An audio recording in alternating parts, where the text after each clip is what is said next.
오늘도 평년보다 높은 기온이 계속되는 가운데 서쪽 지역은 초미세먼지가 여전히 높은 편입니다. 내일은 전국이 영하 4도에서 영상 5도로 아침 날씨가 오늘과 비슷하겠습니다. 5시 뉴스를 마칩니다. 아나운서 남현중이었습니다. KBS.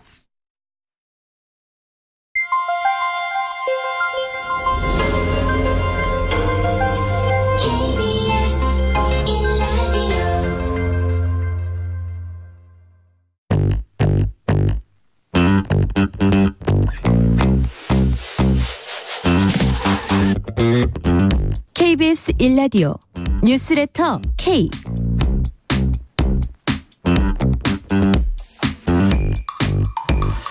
안녕하십니까. 뉴스레터 K KBS 김용준 기자입니다. 주요 재개발 또 재건축 정비사업 현장에서 공사비를 둘러싼 조합과 시공사의 갈등이 이어지면서 정부의 주택공급 정책에도 영향이 미칠까 우려되고 있습니다.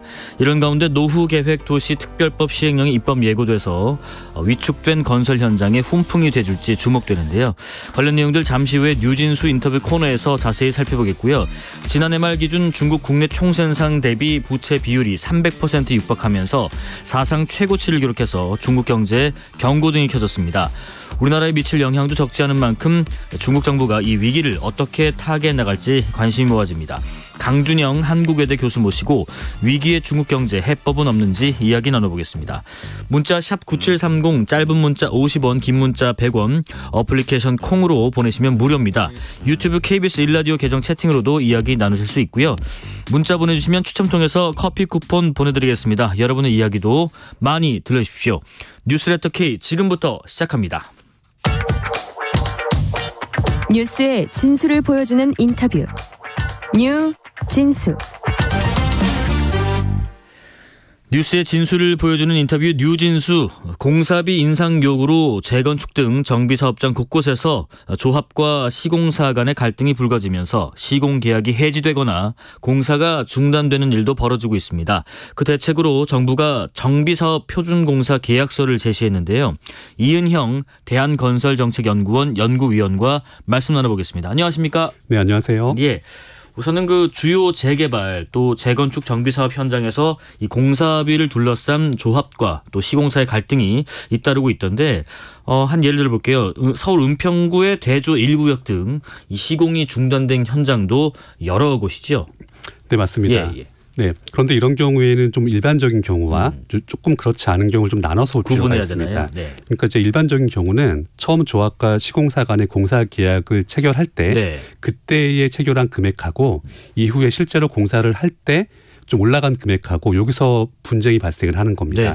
즉 조합은 기존 금액이나 아니면 조금만 인상된 정도를 원하고 이제 시공사는 그보다는 좀 더 높은 금액을 원할 때 분쟁이 발생을 하는 겁니다. 그렇죠. 이게 일반적인 경우고요. 그렇게 생각을 하고 있죠. 보통은. 네, 맞습니다. 네네. 그리고 또 이제 아주 또 예외적인 일부 같은 케이스에는 사실 시공사에 어떤 책임이 있는 게 아니라 조합 자체에서 문제가 있는 경우가 있습니다. 아, 그래요? 네, 뭐 합의가 잘 안 되는 건가요? 맞습니다. 대표적인 게 조합이라고 하면 집행부가 있죠. 운영부가 있는데 여기에 대해서 비대위가 생기고 서로 소송을 거는 경우가 있습니다. 아, 어디 또 가보면 현수막에 뭐뭐뭐뭐 조합이 있는 반면에 반대로 뭐뭐뭐뭐 조합 비상대책 위 또 이렇게 있고 서로 또 의견도 대립되는 것도 있고요. 네, 맞습니다. 이렇게 되면 사실 공사가 착공에 들어갔다고 하더라도 공사비를 지급하기 위해서는 조합 총회를 거쳐서 의결을 받아야 되는데 그렇죠. 서로 분쟁이 벌어지는 상황에서 총회 자체를 못 여는 경우가 있습니다. 그러니까요. 또 이런 경우에는 시공사 입장에서 공사는 진행을 할 수밖에 없는데 공사비를 못 받는 겁니다. 네. 또 조합도 안 주고 싶은 게 아닌데 이제 주지 못하는 경우가 발생을 하게 됩니다. 네네. 그래서 이런 경우도 일부 있다고 저희가 짚고 넘어가는 게 맞을 것 같습니다. 그러니까 총의가 좀 모아져야 되는데 조합과 비대위의 또 의견이 또 갈리다 보니까 조합의 어떤 회의 자체가 그 성립이 안 되고 그러다 보니까 어떤 그 시공사와의 갈등이 또 다른 측면에서 또 발생할 수가 있군요. 네, 맞습니다. 쟁점이 또 하나가 이제 공사비를 인상하는 거 일반적으로 봤을 때는 관련해서 시공사 측은 이 공사비 인상에 대한 입장 뭐 어쩔 수 없는 입장이 뭔지 궁금합니다. 네, 사실 저희가 그냥 쉽게 생각할 수 있죠. 이제 코로나 이전과 이후를 비교하면 저희가 평소에 접하는 생활물가부터가 많이 올랐습니다. 사실 몇 년 전에는 뭐 점심을 먹는다고 했을 때 뭐 10,000원 이하의 금액들도 꽤 있었는데 지금은 10,000원이나 넘어가는 금액이 훨씬 많습니다. 지금은 뭐 어디 한식 뷔페 이렇게 잘 찾아봐야 뭐 한 7,000~8,000원 나오고 참 어렵죠. 네, 맞습니다. 그래서 똑같은 맥락으로 물가가 올랐다는 것이 건설 공사에서도 작용한다고 보면 거의 비슷합니다. 자, 이렇기 때문에 시공사 입장에서는 뭐 종전에 계약한 금액이 뭐 어떤 조항이 있다고 하더라도 아무래도 좀 금액을 좀 증액할 요인이 생기게 됩니다. 그런데 이제 어느 정도 증액하느냐에 대해서 조합과 시공사 간의 의견이 갈리는 겁니다. 그래서 이런 부분은 종종 발생을 하는데요. 사실 근데 또 이런 부분이 사실 사인 간의 계약입니다. 민간 계약이죠. 그렇기 때문에 어느 한쪽이 뭐 계약을 위반하거나 뭐 어떤 뭐 분쟁이나 쟁점이 있다고 하더라도 이게 쉽게 해결되지가 않습니다. 그럼 시간이 좀 소요되고 그러면 이 자체가 또 공사 중단이나 이런 일로 벌어지기 때문에 다시 또 이런 것들이 마치 눈덩이처럼 다시 공사비가 올라가는 결과로 이어지고 있습니다. 혹시 그 공사비가 인상되는 부분에서도 주로 이제 뭐 어떤 자재 혹은 뭐 부자재 많이 오르는 그런 공사비 항목이 또 있을까요? 네, 맞습니다. 지난 몇 년간 보게 되면 이제 건설공사에 많이 쓰이는 자재들 우리가 생각할 수 있는 그런 것들입니다. 레미콘, 뭐 철근 이런 것들입니다. 이런 가격들이 많이 올랐었습니다. 그리고 최근 한 1년 정도를 보게 되면 또 종전 많이 올랐던 금액보다는 좀 내려왔습니다. 내려왔지만 또 그만큼 내렸다고 해서 이것을 전체 공사비에 세부적으로 또 반영을 해서 연동하기가 쉽지가 않습니다. 이게 항목을 또 구체적으로 따져서 이것 빼고 저것 넣고 하기 또 좀 어려운 부분이 있나 보네요. 네, 맞습니다. 그리고 잠깐 금액이 내려왔다고 해서 또 내린 금액으로 계속 간다는 보장이 없지 않습니까? 뭐 6개월 뒤, 3개월 뒤에 또 변동할 수도 있는 거니까. 그래서 이런 부분 때문에 사실 지금은 정비사업에 관련된 모든 주체들이 좀 난감한 상황입니다. 왜냐하면 통상적으로 건설 분야에서 어떤 분쟁이 발생을 하게 되면 일반적인 경우에는 나쁜 역할을 하는 쪽이 지적이 됩니다. 그러니까 누구 때문이다, 어디가 원인이다라고 지적이 되는데 그런데 이번 공사비 같은 경우에는 사실 나쁜 주체가 없습니다. 그러니까 시공사가 모든 나쁜 악의 원인도 아니고 조합이 또 그렇지도 않습니다. 단지 종전에 공사 계약을 체결했을 때와 지금 시점에서 실제로 들어가는 공사 금액이 뭐 물가 상승 등의 이유로 해서 달라지게 된 겁니다. 이렇게 되니까 이런 분쟁이 쉽게 해결될 방법을 찾기가 어렵습니다. 뭐 물가가 이 정도 올랐으니까 공사비도 이렇게 올라야 해 하지만 우리 또 조합 입장에서는 또 생각이 다를 수가 있다고 생각해요. 원자재 가격 인상에 따른 공사비 인상은 뭐 어쩔 수 없는 부분이 또 있으니까 어느 정도 좀 양해가 있어야 되는 거 아닌가 싶기도 하지만은 공사비가 오르면 뭐 분담금이랄지 뭐 분양가랄지 이런 문제도 있다 보니까 조합 측의 입장은 좀 다를 것 같기도 합니다. 조합 측 입장은 어떻습니까?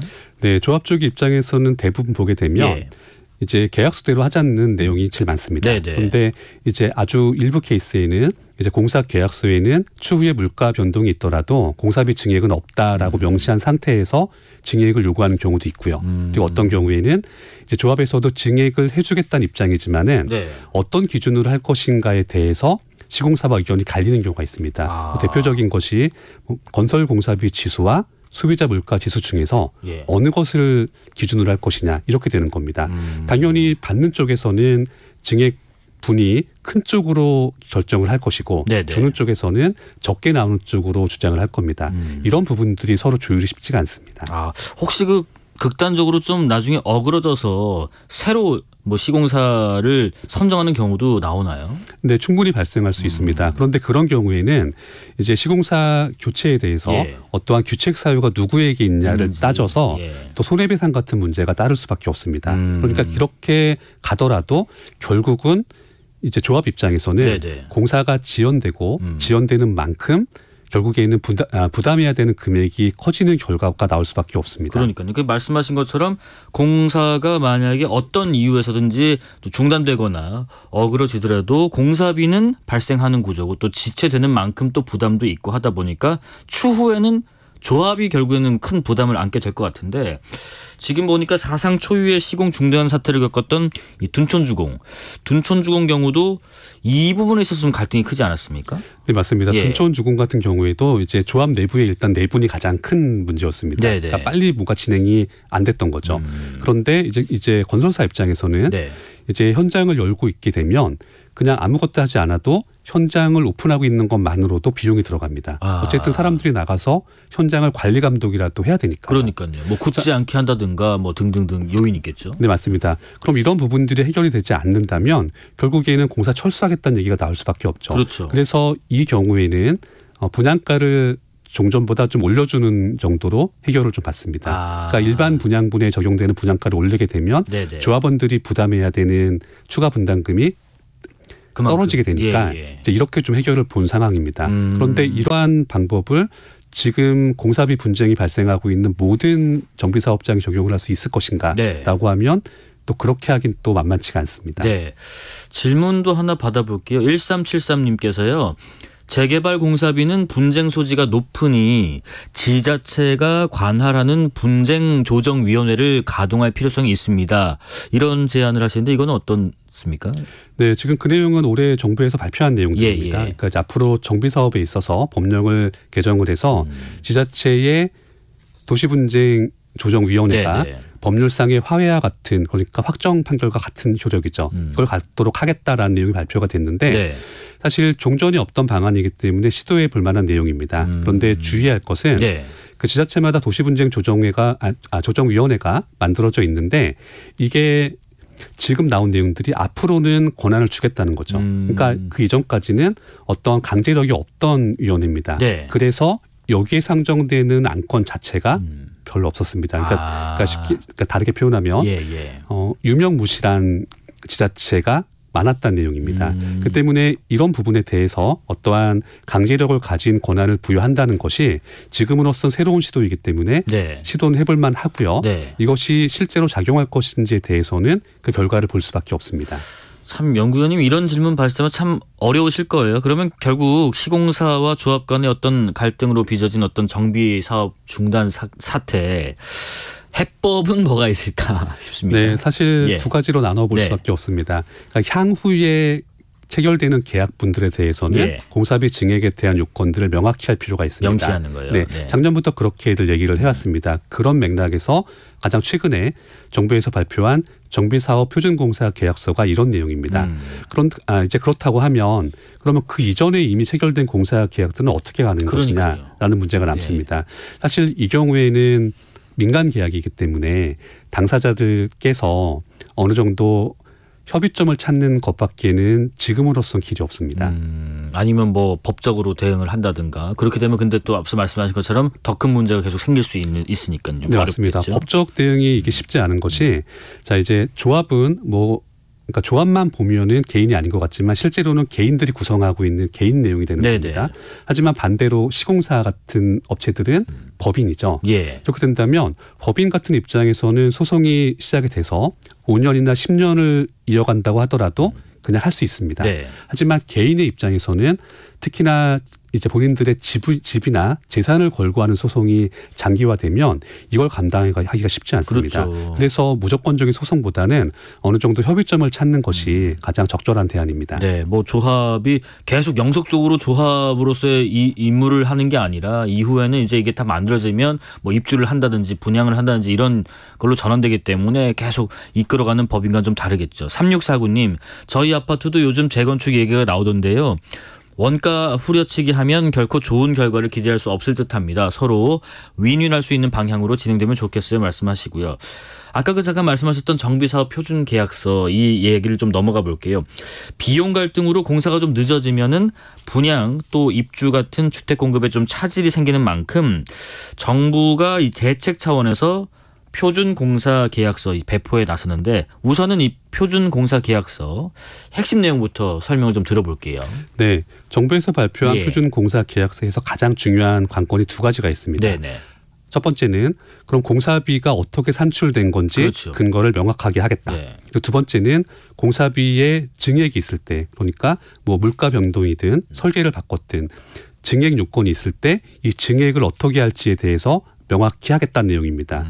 사실 이 두 가지가 지금까지 발생한 공사비 분쟁에서 가장 컸습니다. 제일 모호했고 서로 의견이 일치하지 않았던 부분인데 이 부분을 애초부터 계약서에 명시함으로써 추후에 발생하는 분쟁의 가능성을 낮추겠다는 겁니다. 그런데 이게 이제 건설사 입장에선 좀 안 좋을 수가 있습니다. 왜냐하면 일반적으로 공사 계약을 체결할 때는 갖고 있는 설계안이 우리가 흔히 얘기하는 디자인 설계까지입니다. 그러니까 이렇게 멋있는 건물을 만들겠다까지 있는 거지 저것을 만들기 위해서는 세부적으로 뭐가 들어가서 얼마가 될 것이다라는 것을 만들지 않은 상태에서 보통 입찰을 하게 됩니다. 그러니까 이제 대략적인 금액만 나오는 거죠. 그런데 앞으로는 이제 이런 금액을 제시를 할 때 산출 근거가 어떻게 되는 건지 세부적인 내용을 내게 돼 있습니다.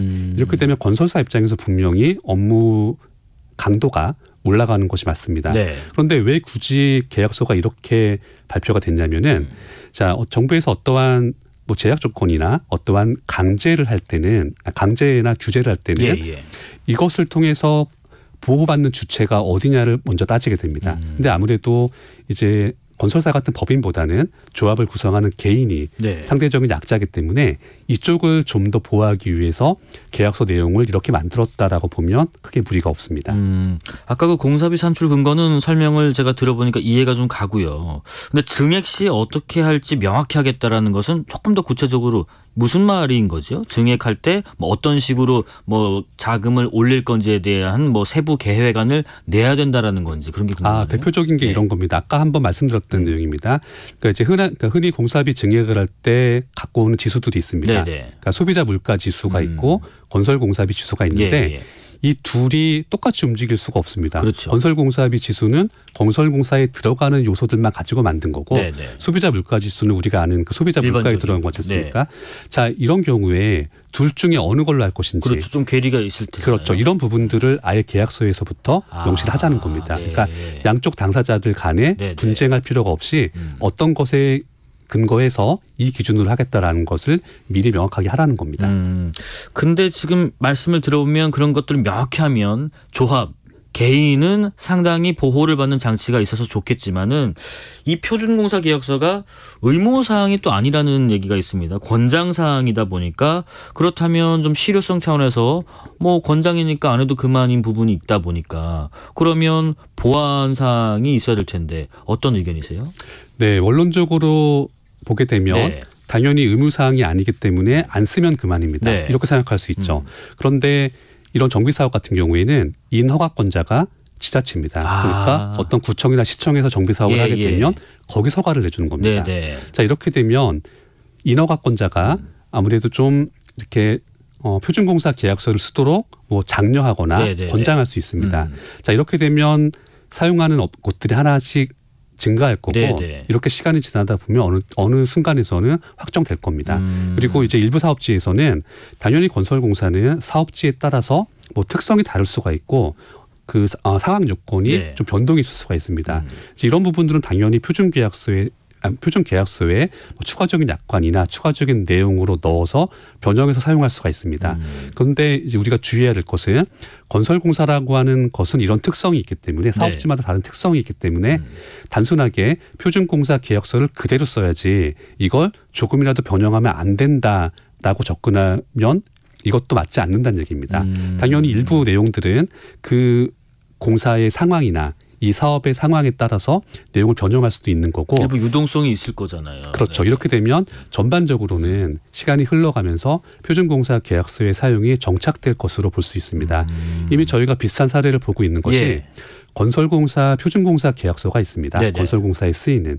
자, 이런 것도 초창기에는 사용률이 많지 않았지만 시간이 지나가면서 본 계약서 양식과 함께 그리고 변형 양식까지 포함해서 사용 비율을 조사하게 되면 상당히 높게 나옵니다. 또 지자체 입장에서는 아무래도 이런 뭐 말씀하신 그런 문서랄지 지금 나오는 표준공사 계약서랄지 이런 요건들을 잘 갖추고 있는 업체에 조금 더 이해의 폭을 넓게 해주는 여지가 생기니까 점점 그런 업체들이 좀 많아질 수 있다라는 말씀이신 것 같고 3717님 제가 사는 수원에도 공사비 인상을 놓고 조합과 시공사 간 대립으로 공사 중단 사태가 벌어지고 있습니다. 그렇군요. 방송 내용 끝까지 잘 듣고 주위 가족과 지인에게도 추천하겠습니다 하셨고요. 자, 이런 가운데 지금 또 하나가 노후계획도시특별법 이 시행령이 입법 예고가 됐는데 청취자분들 위해서 이 시행령이 갖는 의미를 먼저 좀 짚어주시겠어요? 네, 저희가 최근 1, 2년 정도를 보게 되면 이제 특히 일기 신도시였죠.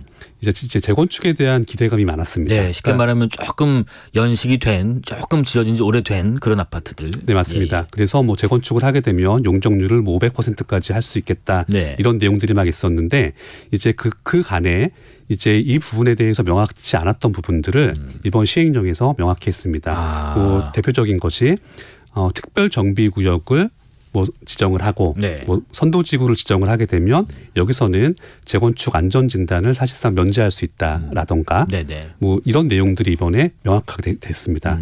그리고 이제 다들 관심을 가지실 부분들이 그 추가적인 용적률 얘기일 텐데요. 500%가 되느냐 안 되느냐 이런 것들이 나올 텐데 이번에 발표된 내용으로 해서 그 추가적인 그러니까 용적률 상향을 500%까지 주거 지역에서 할 수 있는 내용들은 아주 제한적인 곳만 가능한 것으로 내용이 나왔습니다. 그러니까 이제 주거 지역 같은 경우에 종전에 1종, 2종, 3종 이런 것에 구애받지 않고 그 용도 지역에서 최대로 받을 수 있는 용적률의 1.5배까지만 가능하게 하겠다. 이렇게 되면 만약에 그 지역에 300% 용적률이 나오는 곳이라고 하면 450까지만 가능한 겁니다. 최대한 있을 때. 근데 이것도 그냥 해주는 것이 아니라 증가되는 용적률에 대한 공공기업, 그러니까 흔히 아시기는 기부채납이죠. 기부채납을 전제로 해서 주어지는 겁니다. 뭐 얼마나 우리가 올릴 수 있는가도 되게 많이 관심사다 보니까 용적률을 많이 따져보는데 앞서 말씀하신 그 특별정비구역이나 선도지구 관련해서는 안전진단을 일부 면제하는 것도 지금 이 시행령에 안에 있는 내용인데 그래서 이 안전진단에 되게 관심이 많아요. 그러면 정부가 사실상 이 안전진단을 폐지하는 쪽으로 방향을 잡은 것인가 이렇게 좀 예상이 되는데 이렇게 된다면 서울의 경우만 봤을 때 사업기간이 최대 한 6년 정도 단축될 걸로 좀 예상들을 하더라고요. 이 부분은 어떻게 평가하세요? 네, 충분히 긍정적인 내용입니다. 이게 저희가 생각을 해봐야 될 것이 이제 그러니까 재건축에 적용되는 안전진단이라고 하는 것이 본래 재건축을 억제하려고 만든 겁니다. 그런데 그 제도가 처음 만들어졌을 때는 일반적으로 적용되는 아파트들이 70년대나 80년대에 준공된 아파트들이었습니다. 그러면 이 아파트들의 물량이 사회적으로 어마무지한 것인가라고 하면 그건 또 그렇지가 않습니다. 그런데 90년대 이후에 준공된 아파트들은 저희가 아는 일기 신도시들 전부 다 그리고 이후에도 계속 많습니다. 자, 이렇게 되면 이제 특정 시기에 뭐 일기 신도시만 얘기한다면은 2000년대 초중반에 집중해서 아주 많은 물량의 아파트가 준공이 됐습니다. 이렇게 되면 이만한 물량들이 동시에 연식이 쌓여가는데 자, 이렇게 되면 노후화된 아파트 물량이 너무 많아졌을 때 이 상황에서까지 재건축을 규제해야 되는가 이런 내용들이 나오게 됩니다. 때문에 지금은 재건축을 규제하는 것보다는 그 많은 물량들을 어떻게 하면 순차적으로 정비할 것인가 이런 것들은 노후 주거 지역의 정비라는 측면으로 봐야 됩니다. 어떻게 할 것인가라는 것을 고민할 시기이기 때문에 굳이 재건축을 억제하려고 만들었던 제도를 지금 유지하기보다는 사실상 폐지하는 쪽으로 가는 것도 충분히 고려할 수 있는 옵션입니다. 근데 또 이 안전진단이다 보니까 이게 다른 것도 아니고 일부에서는 이 안전의 위험성이 없는 혹은 적은 그런 주택까지 재건축과 재개발이 허용되는 거 아니냐 그런 일부 우려도 있습니다. 여기에 대해서는 어떤 의견이세요? 네, 일단 재건축과 재개발로 나눠서 보게 되면 재건축은 아파트를 다시 짓는 거죠. 아파트를 부수고 짓는 겁니다. 자, 이런 경우에는 건축물이라고 하는 게 실제로 이제 이 건물이 무너지느냐 안 무너지느냐를 따지는 것과 함께 실제로 이 건물이 사회적으로 이게 얼마나 선호받는 것이냐 이런 걸 따지는 뭐 사회적 수명이라는 게 있습니다. 이거 간단합니다.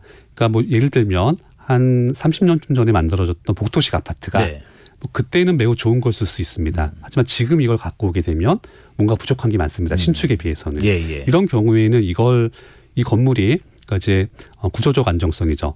이제 무너질 우려가 없다고 해서 그냥 써야 하는가 아니면 새로 만들어 쓰는 게 나은가라는 것을 고민할 때 따질 수 있게 되는 겁니다.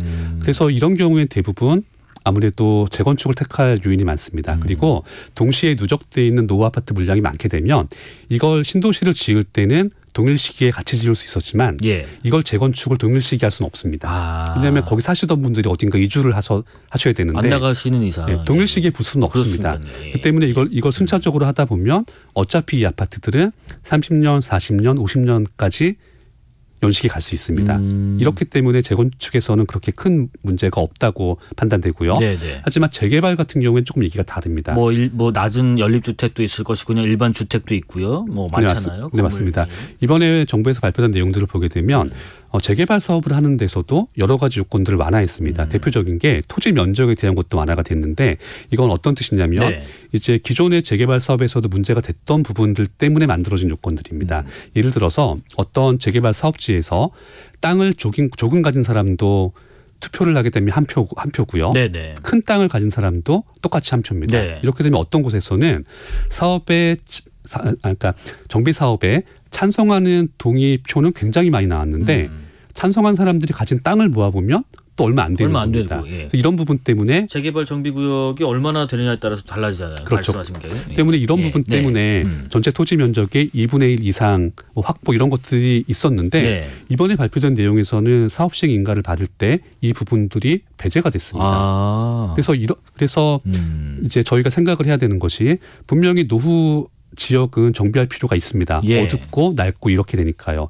그렇지만 동시에 생각해야 되는 것이 그럼 지역이 낙후됐다고 해서 예. 노후되고 낙후됐다고 해서 전부 아파트로 만드는 것이 올바른 것인가? 이 부분 저희가 생각할 필요가 있습니다. 그러네요. 그래서 여기에 대한 답은 이미 저희가 전부터 가지고 있습니다. 예. 그러니까 정부에서도 마찬가지로 다 인지하고 있는 내용들이죠. 기본적으로 어떤 지역의 정비 사업은 주민들의 의사에 맡기겠다. 이 내용입니다. 그 때문에 그 지역에서 이제 재개발을 찬성하는 분들이 많은 곳에서는 네. 재개발을 할 수 있도록 하고 그렇지 않은 곳에서는 재개발을 굳이 그러니까 굳이 추진하지 않겠다. 이런 정도로 받아들이면 네. 큰 무리가 없습니다. 김종문님, 더 많은 용적률을 허용할 경우 더 많은 인구를 위한 기반 시설을 확충해야 한다. 늘어난 세대로 인한 각종 교통 문제를 해결하는데도 예산이 소요된다라는 말씀. 그렇죠. 우리가 용적률 따질 때 그냥 그 단일 아파트나 단지만 봤을 때는 굉장히 멋지게 많이 올리면 좋지만은 이 인원들이 한꺼번에 다 뭐 출퇴근할 때 혹은 생활할 때 여러 가지 인프라도 같이 고려해야겠죠. 김한수님, 서울 수도권 노후주택을 재정비를 열심히 하는 것은 하지만 지방은 하다가 중단이 많이 있는데 문제가 아닙니까? 지방과 또 수도권의 차이도 말씀을 해 주시네요. 지금 우리가 쭉 얘기 나눠본 이런 정부의 어떤 제시안 또 노후계획도시 특별법 시행령 입법 예고된 상황에서 봤을 때 재개발 재건축 시장은 좀 더 활성화되는데 촉진제가 되는 부분으로 이해하고 계실지 궁금합니다. 사실 네. 정비 사업을 추진하는 데 있어서 네. 기존에 문제가 되던 장애 요인들을 상당 부분 제거했다는 것은 맞습니다. 네네. 그런데 과거와 지금이 시대가 바뀌었습니다. 그러니까 대표적으로 종전에는 저금리 시대였지만 지금은 고금리 시대로 바뀌었습니다. 네. 그리고 코로나 이전과 이후로 물가가 많이 바뀌었습니다. 그 때문에 지금 같은 완화 조치가 여러 해 전에 나왔다고 한다면은 분명히 정비 사업을 상당 부분 활성화할 수 있었을 겁니다. 가령 뭐 코로나 시국 이전이랄지, 네, 맞습니다. 고금리 고물가가 이루어진 시기 전이랄지, 예. 그런데 지금은 이게 만만치가 않은 것이 간단합니다. 저희가 주로 정비 사업 얘기할 때 예. 추가 분담금이 안 들어갈 수는 없습니다. 지금은. 그런데 들어가는 추가 분담금의 규모가 2억, 3억, 5억 이런 식으로 얘기가 됩니다. 자, 이렇게 되면 대한민국의 대부분의 가구는 어떤 사업을 해서 소득이 많은 가구가 아니고 네네. 대부분 이제 급여 생활자인 분들이 많으십니다. 그렇죠. 자, 이렇게 된다면 만약에 이 분들에게 그러한 규모의 추가 분담금이 없다. 여력이 없다라고 한다면 이 정비 사업이 쉽지가 않습니다. 네네. 왜냐하면 이거 언젠가 갚아야 되는 그러니까 대출을 받더라도 언젠가 갚아야 되는데 원금과 함께 감당해야 되는 이자가 지금 시대에 맞춰지는 겁니다. 그렇죠. 사실 추가 분담금이 몇천 단위 해도 굉장히 부담일 텐데 몇억 단위 되면은 이건 상당한 부담이죠. 월급 받는 사람 입장에서는 들어오는 게 한정돼 있잖아요. 그렇죠. 네. 그리고 그러한 규모의 추가 여력이 있으신 분들이라고 하더라도 자, 지금은 그 돈을 가지고 그대로 저축을 하면 네. 종전의 저금리 시대보다 좀 많은 이자 수익을 얻을 수가 있습니다. 무위험 수익이죠. 네네. 자, 그렇게 된다면 그만한 여력이 있으신 분들 중에서 굳이 이걸 집에다가 넣느냐 아니면 추가적인 소득을 얻는 길을 택하느냐 네. 이 부분을 또 고민할 수가 됐고 이렇게 되면 결국 이런 것들이 정비 사업을 진행하는 동의율에 영향을 미치게 됩니다. 그럴 수 있겠네요. 내가 지금 사실 들어와 있으면 이거는 재산이라기보다는 실제 거주이기 때문에 여기다 묻어둘 것인가 아니면 그걸 좀 융통해서 좀 뭐 예적금으로 돌릴 것인가 하는 고민도 지금 상황에서는 들 수밖에 없기 때문에 무조건 이번 조치로 인해서 재개발과 재건축 시장이 활성화된다. 라고 보기는 조금 어려울 수 있다는. 네, 맞습니다. 예. 단적인 예로 제가 거주하고 있는 아파트 네. 바로 앞에 있는 제2금융권 지점에서는 정기적금 4.5%라고 전광판이 들어와 있습니다. 네. 그러니까 세전 이자겠지만 그래도 그걸 감안하게 된다면은 상당히 그러니까 수억 원의 여력이 있으신 분들이라고 한다면 지금은 투자란 측면에서 집이 아니고 다른 방법을 찾는 것도 괜찮은 시점입니다. 네. 마지막으로 좀 제안 하나 들어보고 마무리하겠습니다. 정부의 정비 사업 정책이 이렇게 시장성에만 좀 초점을 두면 해당 지역의 집값 전반을 좀 끌어올려서 그러다 보면은 또 반대로 주거 약자를 좀 소외시키고 또 부동산 투기 수요도 자극할 위험이 있다고 보는 분들도 적지 않은 것 같은데 정부가 조금 더 촘촘하게 신경 써야 될 부분은 뭘까요? 네, 일단 첫 번째는 해당 지역에서 정비 사업을 원하시는 분들이 얼만큼 있느냐에 따라서 무리하게 사업을 장려할 필요가 없다는 겁니다. 거기 맞춰서 할 것은 하고 안 할 것은 안 하는 겁니다. 그리고 두 번째로 염두에 두어야 하는 것은 지금 나오고 있는 것들이 전부 다 규제 완화에 대한 내용들입니다. 정비 사업을 좀 더 원활하게 할 수 있는 환경을 만드는 거죠. 그런데 그것에 한정해서 얘기한다면은 지금처럼 시장이 안 좋을 때가 규제 완화를 하기 가장 좋을 때입니다. 똑같은 내용들이 몇 년 전에 나왔다고 한다면은 발표가 되자마자 부동산 가격에 불을 붙였을 겁니다. 그렇겠죠. 하지만 지금은 어지간한 내용이 나와서는 부동산 가격이 크게 움직이지 않습니다. 그 때문에 시장 자체가 영원한 불황도 없고 영원한 호황도 없기 때문에 당분간은 지금 같은 시기 그리고 우리 때문에 만들어진 상황이 아니라 미국의 기준금리라고 하는 외부 요인 때문에 만들어진 지금 상황에서는 정비 사업에 대한 규제를 완화하는 것은 올바른 방향이고 향후에 언젠가 시장이 좋아졌을 때 그 시점에서 추가적인 규제를 하게 되면 지금 일각에서 걱정하시는 것처럼 가격을 치켜 올릴 가능성이 있기 때문에 그러한 조치는 지금 실행해 두고 향후를 준비하는 것이 맞는 상황입니다. 그 때문에 이러한 규제 완화가 발표되었다고 해서 당장에 단기에 어떠한 가격 상승을 기대하고 투자를 하거나 투기를 하실 필요는 없다고 할 수 있습니다. 그러니까 지금의 경제, 물가 여러 상황들의 동향이 좀 바뀌었을 때 우리가 지금 우려하는 부분들이 도래할 수 있기 때문에 그때를 대비해서 어떤 보완책을 마련해 두는 것이 지금의 어떤 정책을 반려시키는 게 아니라 그게 좀 더 지혜로울 것이라는 말씀이신 것 같습니다. 여기까지 말씀 듣겠습니다. 지금까지 이은형 대한건설정책연구원 연구위원이었습니다. 고맙습니다. 네, 감사합니다. 실시간 교통정보 알아보겠습니다. 교통정보센터 김민혜 리포터 나와주세요. 네, 이 시각 교통정보입니다. 금요일답게 이동량 빠르게 늘면서 퇴근 시간 전부터 곳곳으로 정체 이어지고 있습니다. 우선 서울 시내 간선도로 북부간선도로 종암분기점 방향인데요. 구리시계에서 신내 부근 3차로에 고장난 차가 있는데 부근으로 이동량도 많아서 혼잡합니다. 미리 차로 변경 잘 하셔야겠습니다. 고속도로는 서해안고속도로 서울 쪽으로 서평택 분기점에서 8탄 분기점까지 15km 정체되고 있고요. 매송휴게소에서 용담터널 또 광명역에서 금천까지 각각 정체입니다. 논산 천안고속도로 천안 방향으로는 천안부근 1차로에서 승용차 관련 사고나 처리하고 있어서 차로 변경에 주의하셔야겠고요. 논산 방향은 논산 부근으로 6km 정체입니다. 중앙고속도로 지선 양산 쪽 양상 낙동강교 1차로에서는 고장난 차를 처리하면서 1차로가 막혀 있습니다. 여파로 대동 분기점 부근으로 정체입니다. 지금까지 KBS 교통정보센터였습니다. 퇴근길, 당신과 함께 읽는 세상 이야기. KBS 1라디오 뉴스레터 K.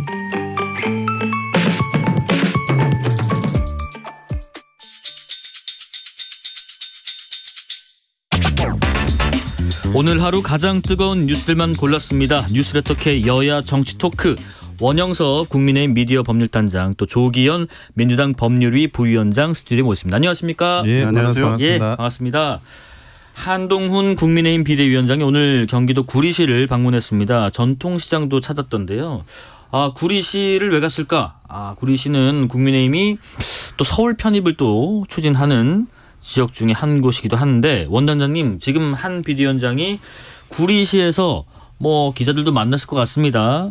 이 서울 편입 관련된 민심들도 많이 얘기를 들었다고 하던가요. 여기서는 무슨 얘기를 나왔다고 하나요? 근데 아무래도 시장을 가게 되면 시장 분들이 물가 이야기, 경제 이야기 이런 거에 보통은 집중을 하거든요. 네네. 현지에 계신 분들은 그런 이야기를 주로 많이 하시고 하지만 이게 그 김포 편입부터 해가지고 그 서울 인접한 경기도권에 대한 서울 편입의 문제가 지금 핫 이슈로 떠오르지 않았습니까? 네. 그러다 보니까 언론은 그 메가시티 김포 서울 편입에 대해서 더 집중을 하는 것 같아요. 하지만 제가 볼 때는 골고루 하시지 않았을까 싶어요. 한쪽으로는 이제 물가 문제, 경제 문제, 일단 경기 문제 이런 이야기 도 하고 네. 그리고 장소가 구리라 보니까 서울 편입과 관련한 그런 이야기도 또 일부 있었을 거다. 둘이서 아마 좀 균형 있게 민심을 청취하지 않았을까 그런 생각이 듭니다. 예, 한동훈 위원장도 기자들과 이제 만나서 이제 백브리핑을 하면서 또 방금 말씀하신 것처럼 서울시 편입 관련된 주요 민심을 들은 건 아니고 말씀하신 그런 물가, 먹고 사는 문제들에 대한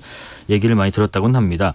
또 하나가 지금 한동훈 위원장이요 경기도를 남도 또 북도 이렇게 분도하는 방안을 적극 추진하겠다고 강조하기도 했었는데 이게 서울 편입뿐만 아니라 경기도 분도 문제도 적극적으로 타진하겠다는 거는 그만큼 수도권을 좀 두루 살피겠다 이렇게 해석하면 될까요? 원장님? 지금 그 서울이라는 위치 자체가 고정돼 있는 게 아닙니다. 1914년부터 95년까지 총 6회 확장을 했거든요. 그러니까 확장을 하면 어디로 확장을 합니까? 경기도로 확장을 하는 거예요. 그리고 서울과 경기도는 그런 어떤 확장과 이런 여러 가지 그 경계 이슈가 핵심적인 이슈가 되는 거고요. 그리고 이런 게 있습니다. 그 서울에 있는 모든 생활권이 집중이 돼 있는 경기도에 있는 지역을 결국 이제 서울과 떨어져서 경기도에서 의사결정하도록 두는 게 맞는 거냐.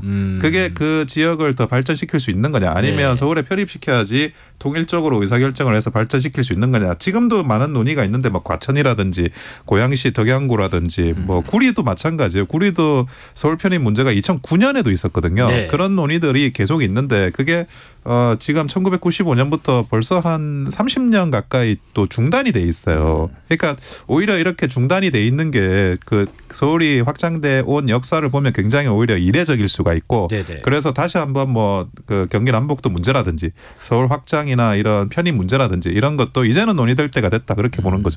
조기현 부위원장님 오늘 민주당 이재명 대표께서요 정부 여당을 좀 겨냥해서 이런 말씀하셨습니다. 사기꾼, 사기 집단 아니냐 이렇게 했는데 굉장히 강하게 말씀하셨죠. 지금 할 수 있는데 안 하는 건 사기 집단이다. 이것 주면 하겠다고 하는 건 보통 사기꾼이 하는 거다. 이 대표께서 이런 말씀하신 맥락 어떻게 해석해야 될지요?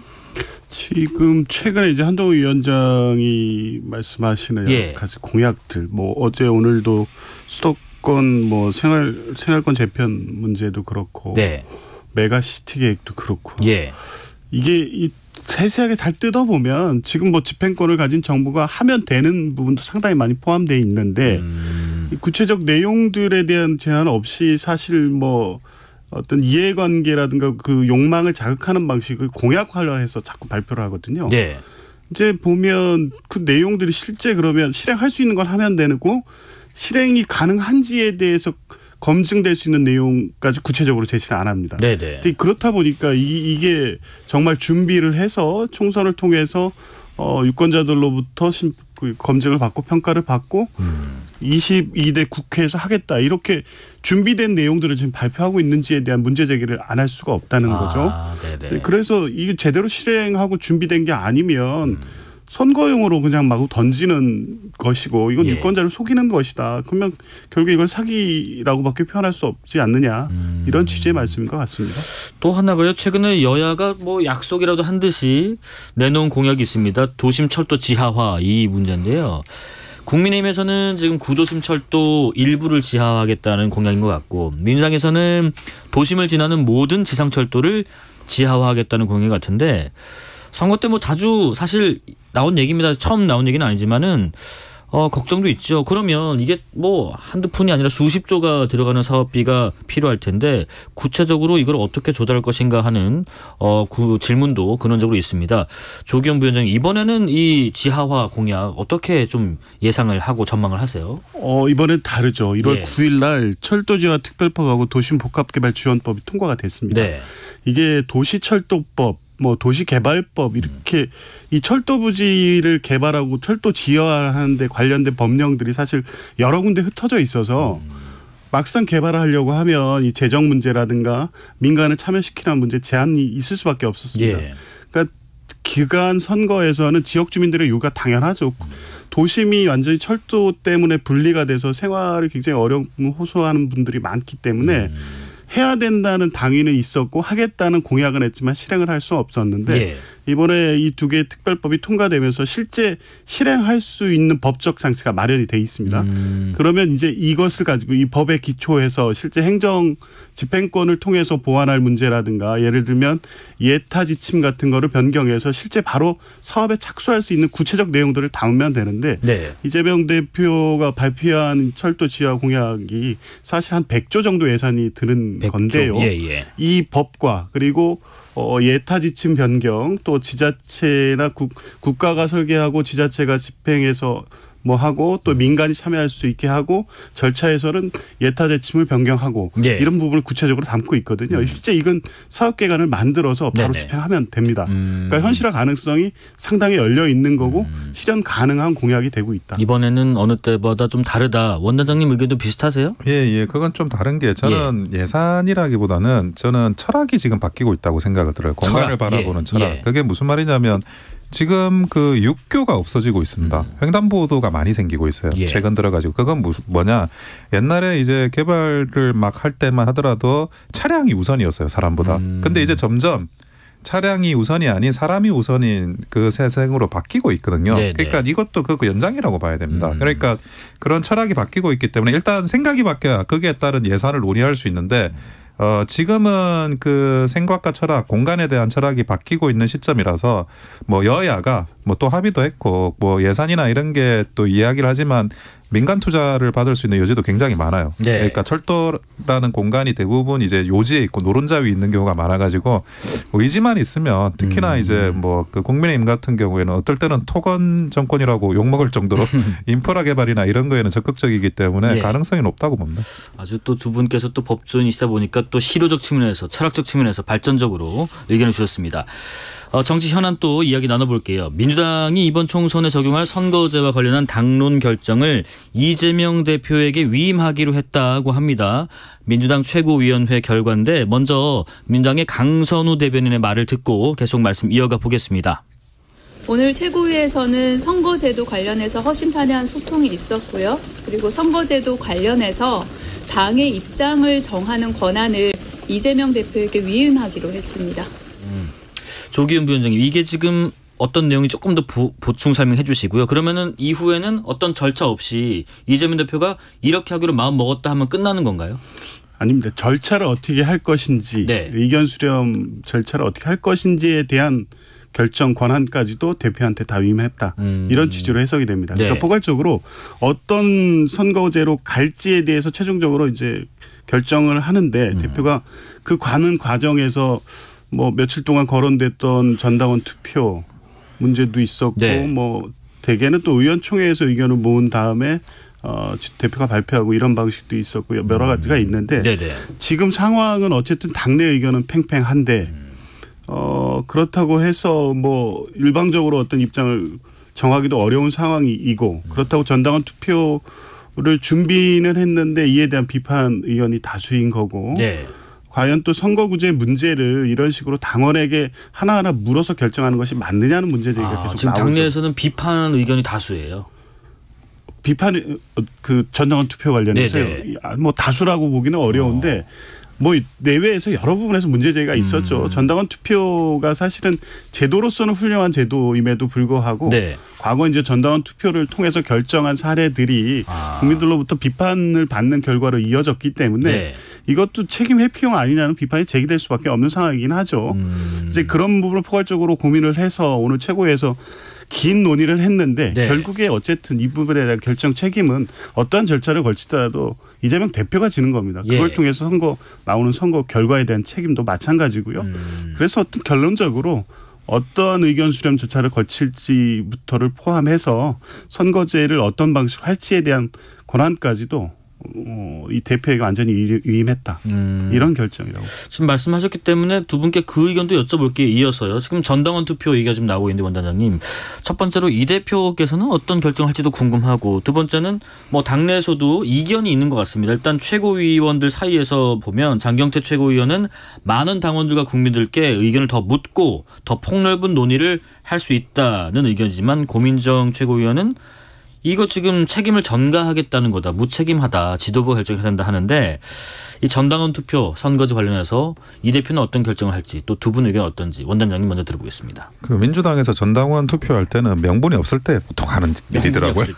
그러니까 이것도 지금 명분이 없고 네. 본인들이 패스트트랙까지 올려가지고 연동형 비례제했다가 그리고 위성정당까지 만들고 그 관련해가지고 의원들이 그 형사 고소 고발당하고 재판받고 그 많은 그 출혈들이 정치적으로 있었는데 그런 명분 없는 일을 해서 다시 그거를 만들어 놓은 연동형 비례를 다시 병립형으로 옮겨가고자 하면 그게 민주당이 대국민 사과는 한번 해야 되는 부분이거든요. 근데 그런 부분에 대해서도 지금 제가 볼 때는 전혀 그 명분 그냥 그 위성정당 안 만들고 연동형 비례 유지하면 돼요. 그런데 그걸 안 하고 지금 뭔가 다른 걸 하려니까 이게 전당원 투표까지 지금 그 정치적인 어떤 장치를 동원하는 건데 제가 볼 때는 이제 그냥 사과를 어떻게 할지 그거부터 좀 고민하시면 좋겠어요. 만약 제도를 바꿔야 된다면. 네. 그거는 반드시 민주당이 대국민 사과를 하고 거기에 대해서 본인들의 반성의 여지를 이렇게 말씀을 하셔야지 최소한 국민들께서 납득하시지 않을까 싶습니다. 조기현 부위원장님 의견은 우리가 한동훈 국민의힘 비대위원장 얘기를 좀 듣고 좀 이렇게 들어볼까 합니다.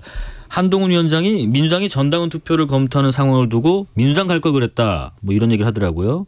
무슨 얘기를 했는지 한번 들어보고 조기현 부위원장님 의견 들어보겠습니다. 저는 민주당 갈 걸 그랬어요. 정치하기 너무 편할 것 같아요. 뭐라고 얘기하더라도 얼마든지 말을 바꿔도 되고 거기에 대해서 전혀 부끄러워하지 않아도 되는 거 아닙니까? 그거 본인들 공약 아니었던가요? 핵심 공약이었던 것 같은데요. 민주당 갈 거 그랬다. 정치하기 너무 편할 것 같다. 한동훈 비대위원장의 지적에 대해서 조기현 부위원장님 말씀 좀 들어보겠습니다. 말씀을 꼭 저렇게 시작하셔야 되는지 모르겠습니다. 네. 오신다고 해도 받지는 않을 것 같은데요.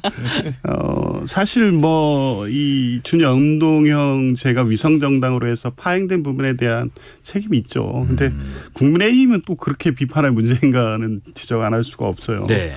준연동형 제도의 취지라는 게 있지 않았습니까? 소수 정당의 원내 진출을 보장해서 다당제 구조를 만들고 네. 이 취지를 실현시키지 못한 것에 대해서는 양당 공의 책임이 있죠. 그런데 어찌됐든 명분상으로 보면 준연동형제를 제대로 실현하면 되는데 국민의힘은 지금 만들었잖아요. 벌써 네. 위성정당.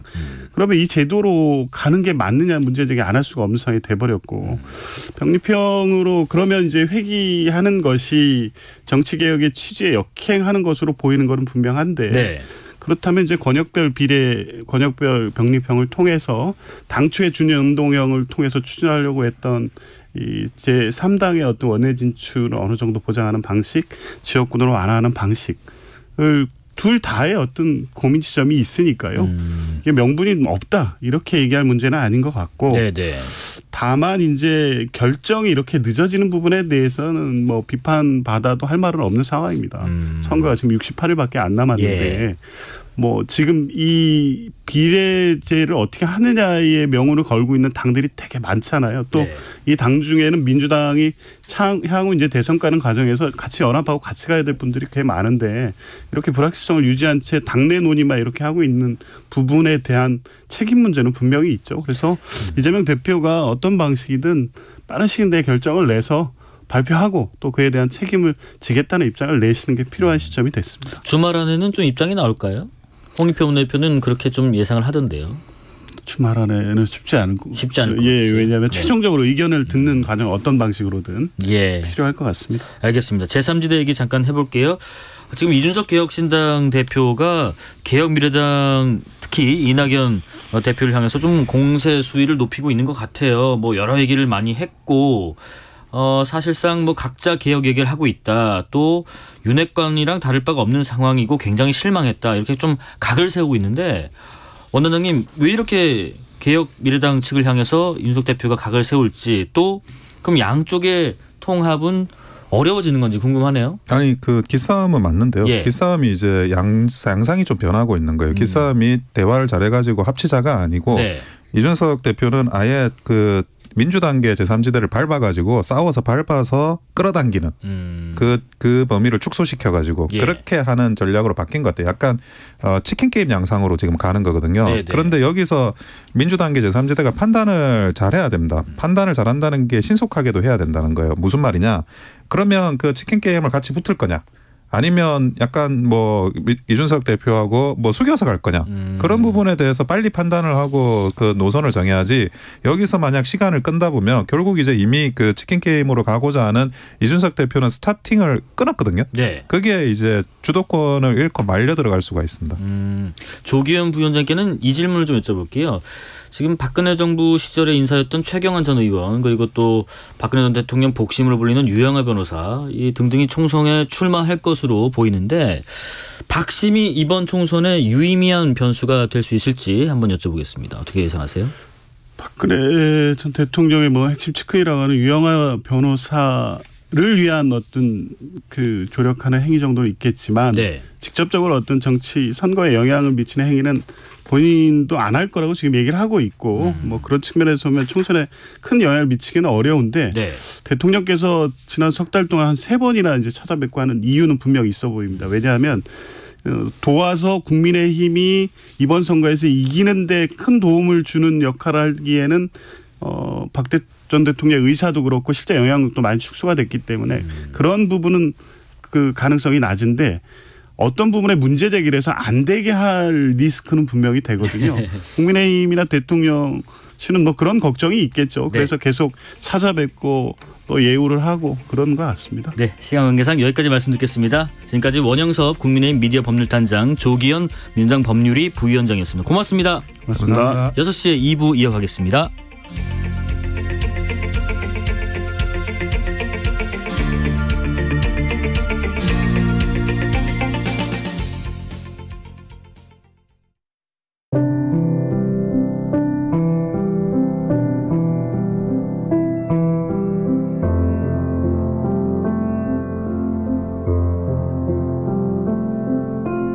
KBS 라디오 연중기획 희망충전 대한민국 571번째 이야기. 안녕하세요. 아나운서 유지원입니다. 낡고 비좁은 무허가 집. 이곳에서 연인의 10식구가 살고 있습니다. 중증 치매를 앓고 있는 할머니와 뇌졸중과 허리디스크로 일을 할 수 없는 아빠. 말이 서툰 베트남인 엄마. 그리고 6명의 어린 동생들까지. 홀로 생계를 책임진 엄만 공장에서 쉴 새 없이 일해보지만 손에 주는 월급은 100만 원 남짓. 어려운 형편의 할머니와 아빠, ADHD를 앓고 있는 동생 모두 병원 치료는 엄두조차 못 내는 상황. 막막하고 벅찬 현실에 가족들의 병세와 불안감은 깊어져만 갑니다. 연인의 가족이 건강한 일상을 찾을 수 있도록 여러분이 두 손을 꼭 잡아주세요. 여러분의 따뜻한 손길이 희망의 빛이 됩니다. ARS 060-700-1580 060-700-1580 한 통화 3,000원으로 희망을 선물해주세요. KBS 라디오 연중기획 희망충전 대한민국은 초록우산 어린이재단, 인탑스 주식회사, 그리고 청취자 여러분과 함께합니다. ARS 060-700-1580 한 통화 3,000원입니다.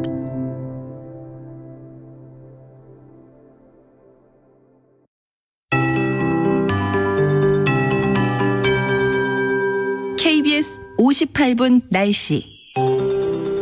주말에도 큰 추위 없겠습니다. 다만 동해안과 제주도 해안에 강한 너울이 밀려와 주의가 필요하고요. 일부 서쪽의 공기가 답답하겠습니다. 지금은 수도권과 충청 내륙에 먼지가 남아서 경기 중부, 충남 북부, 세종에 초미세먼지 주의보가 발령 중인데요. 내일은 충남과 전북을 중심으로 먼지가 정체하겠습니다. 내일 아침 기온은 오늘과 비슷하겠습니다. 서울과 대전 0도, 강릉 1도, 광주 3도, 부산 5도 안팎에서 출발하고요. 한낮에 서울과 대전 8도, 광주 9도, 부산 11도, 강릉은 5도 안팎에 머물겠습니다. 동해안과 충청 이남으론 주말에도 비나 눈이 오겠습니다. 당분간 제주도에 눈비가 오락가락하겠고 내일 늦은 새벽부터 강원 영동과 경북 북부 동해안에 비나 눈이 오겠습니다. 1에서 3cm의 눈이 내린 뒤 오전에 대부분 그치겠고요. 늦은 오후에는 전라권과 경남 서부 지역에 비가 오겠습니다. 양은 5mm 미만으로 적지만 빙판길을 이룰 수 있어 주의하셔야겠고요. 충청권 남부에도 빗방울이 떨어지거나 눈이 날리는 곳이 있겠습니다. 일요일 오후부터 충청 이남에 또 한 차례 비가 내린 뒤 월요일엔 전국에 많은 양의 비나 눈이 내릴 전망입니다. 지금 서울의 기온은 4.3도입니다. 박대우입니다.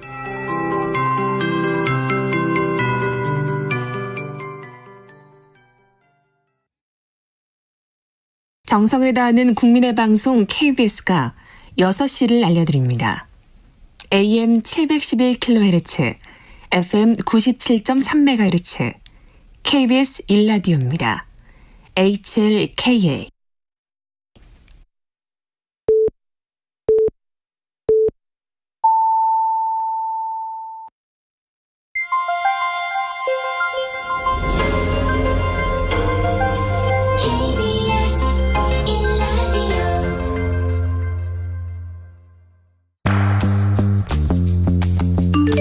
여러분은 지금 퇴근길 시사편지 한 장 KBS 1라디오 뉴스레터 K를 듣고 계십니다.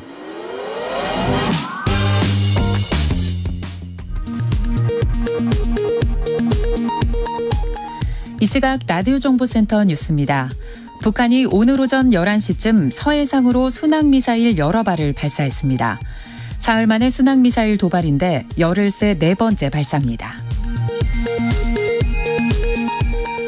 소방관 2명이 순직한 경북 문경의 육가공 공장 화재에 대한 합동감식이 오늘 진행됐습니다.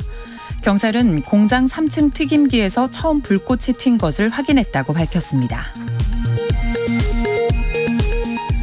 국회의원 세비를 국민 중위소득 수준으로 줄이자고 제안한 한동훈 국민의힘 비상대책위원장은 중위소득 세비가 만족스럽지 못하다는 분은 정치하면 안 되는 사람이라고 말했습니다.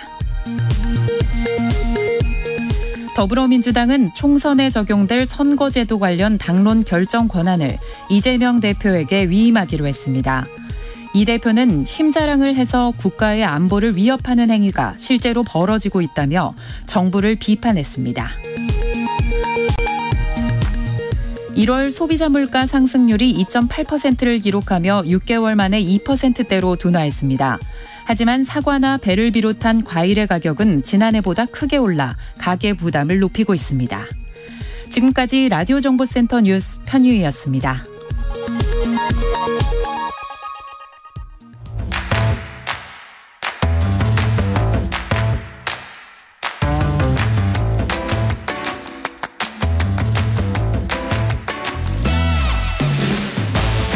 파고 또 파고 골라서 엄선한 뉴스만 전해드립니다. 파파뉴 코너. 오늘은 김다솜 글로벌 빅데이터 연구소장과 함께하겠습니다. 안녕하십니까? 네, 안녕하세요. 예. 오늘 날씨는 조금 따뜻한 편인 것 같아요. 네, 아닌가요? 그래서 제가 옷을 굉장히 얇게 입고 나왔다가 너무 날씨가 봄 같다 이런 생각을 했습니다. 그렇습니다. 요새는 복장을 뭘 해야 될지 좀 헷갈리는 때인 것 같습니다. 맞아요. 자, 몸이 마비된 고 스티븐 호킹 박사가 일반인보다 더 빨리 휴대전화를 조작할 수 있는 세상, 이런 게 가능한가 싶은데 지금 미국 실리콘밸리에서는 이런 상상이 현실이 되고 있다고 합니다. 뇌신경과학 스타트업 뉴럴링크에서 사람 뇌에 컴퓨터 칩을 이식하는 거 이거 영화에서는 많이 본 것 같습니다. 그렇죠. 예. 이게 지금 현실이 됐습니다. 그것도 불과 며칠 전에요. 네. 뉴럴링크는요. 일론 머스크가 만든 스타트업 기업인데요. 또 일론 머스크 작품인가요? 네, 항상 그는 빠지지 않습니다. 보시면 며칠 전 소셜미디어 X에 이런 글을 올렸습니다. 어제 뇌 칩을 이식받은 환자가 잘 회복되고 있다라는 글을 올렸는데 이번 제품의 이름은요. 텔레파스라고 합니다. 텔레파스요? 아니 근데 사람 뇌에다가 이제 칩을 이식해서 뭔가를 한다는 자체가 이게 가능하구나. 잘 회복하고 있구나. 그러면 향후에 실질적으로 이렇게 기능이 잘 발휘가 돼야 될 텐데 계속 얘기 들어보겠습니다. 네. 사실 이 기술이요. 일론 머스크를 통해서 세상에 최초로 개발된 기술은 아니고요. 네. 이것을 브레인 컴퓨터 인터퍼스 즉 BCI라고 부르는데요. 이제 스티븐 호킹처럼 신체에 손상을 입은 사람이 뇌에 삽입된 이 칩, 즉 임플란트를 통해서 생각만으로 다양한 기기들을 움직일 수 있게 해주는 걸 우리가 BCI 기술이라고 합니다. 우리가 그 몸이 좀 불편하신 분들이 스티븐 호킹 박사도 그랬지만 약간 뭐 눈을 이렇게 움직이는 걸로 그쵸. 뭐 타자를 치거나 뭐 방향을 하거나 이런 건 봤어도 뇌에 어떤 삽입된 걸로 통해서 신경인가요? 이게 컴퓨터랑 통신을 이게 가능한가? 얘기 좀 더 들어볼게요. 어떻게 하는 방식인 거죠? 이제 일론 머스크가 이렇게 이제 말을 했었는데요. 몇 년 전에 그러니까 고 스티븐 호킹 박사가 살아 있을 때 이렇게 말을 했었습니다. 그가 타이피스트나 혹은 이제 경매사보다 더 빠르게 의사소통을 할 수 있도록 만들어주겠다라고 이야기를 했었고 궁극적으로는요. 맹인으로 태어나서 눈을 한 번도 쓰지 못한 사람도 시각을 가질 수 있는 세상이 올 거다라고 이야기했었습니다. 이 문자 그대로 인간의 신체 한계를 뛰어넘는 시대가 도래하고 있는데요. 이 뉴럴링크 즉 이 컴퓨터 칩을 뇌에 삽입하는 기술이요. 며칠 전에 이제 시작이 됐다고 했잖아요. 이게 올해 11명을 목표로 하고 있고요.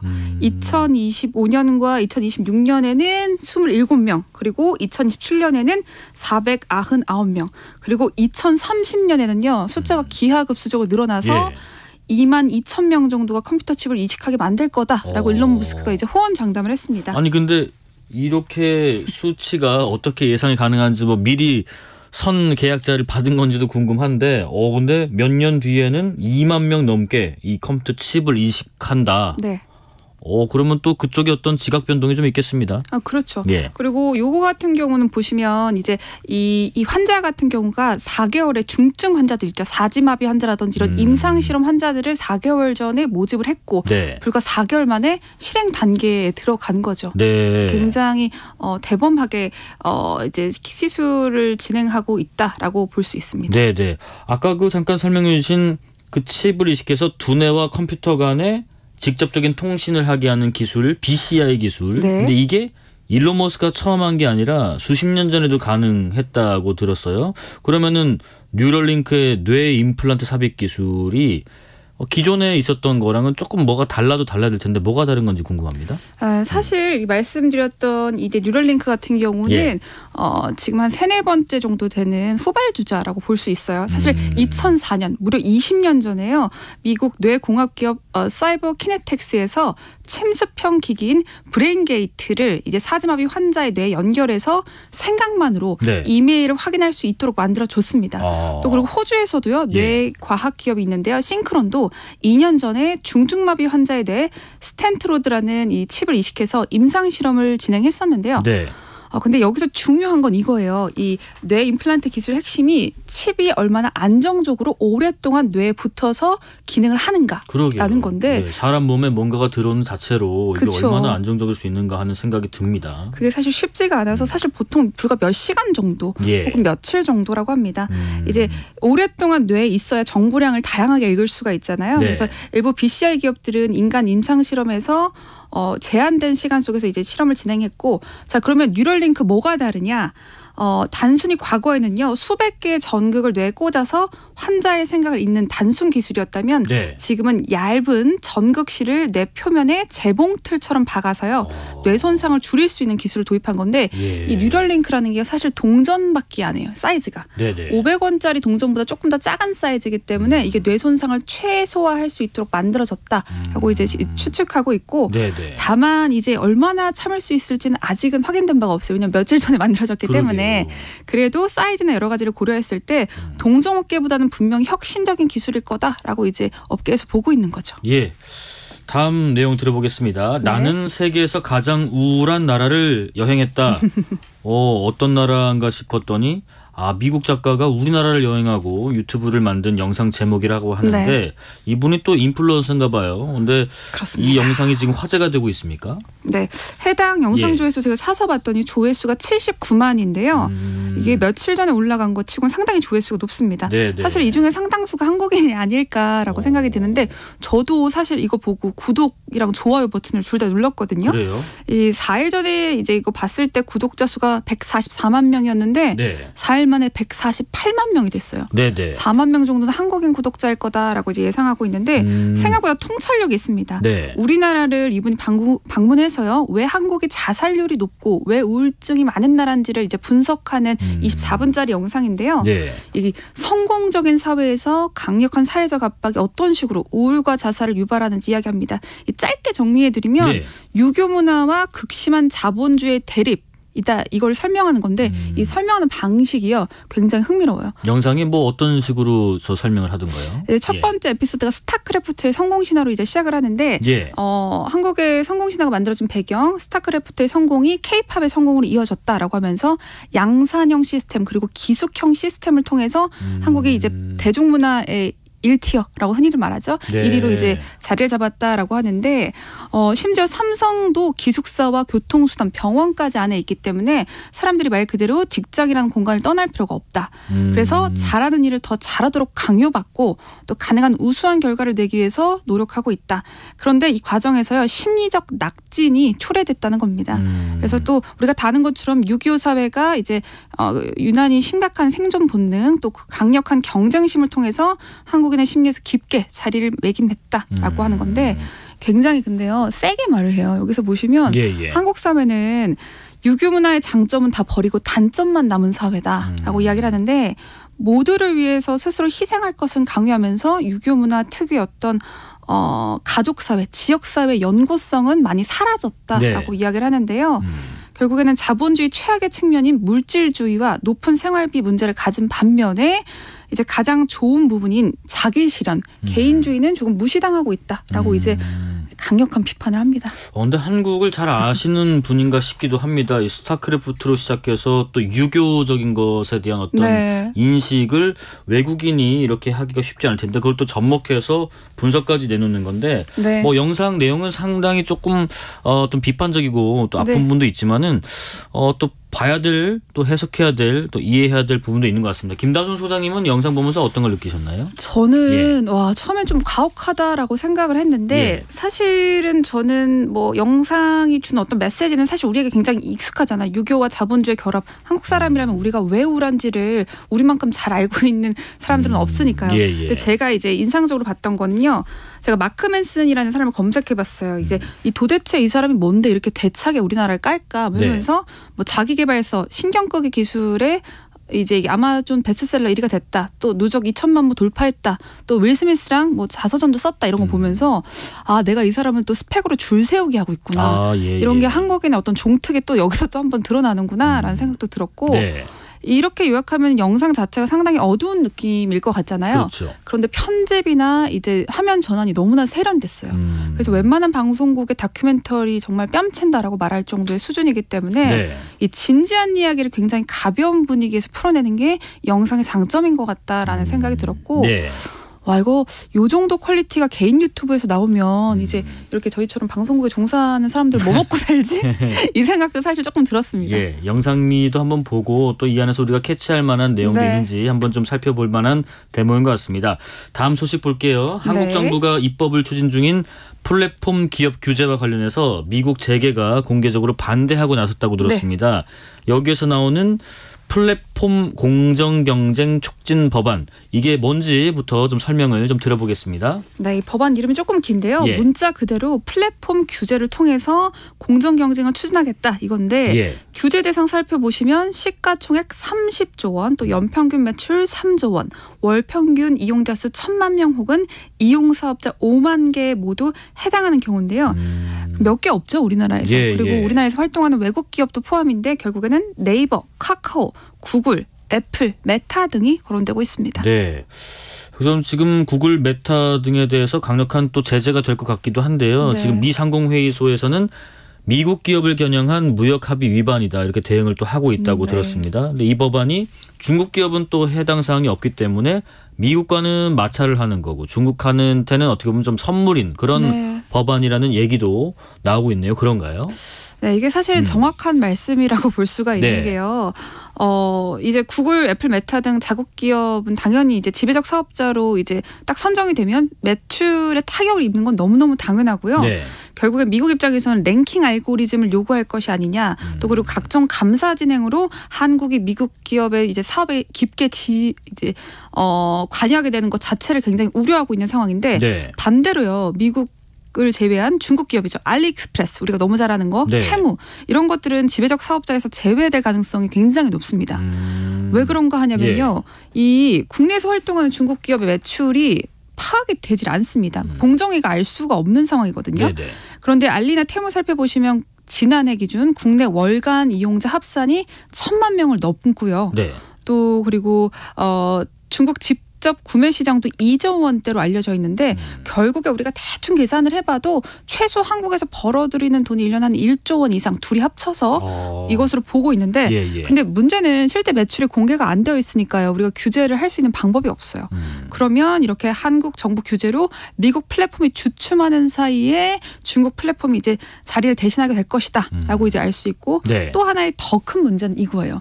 우리나라 토종 기업이 가장 큰 위협을 받게 될 것이다. 왜냐하면 사실 애플이나 메타 같은 글로벌 기업이 우리가 아무리 또 강력하게 규제를 해도 우리가 원하는 만큼 규제가 안 될 게 이제 불보듯 뻔하잖아요.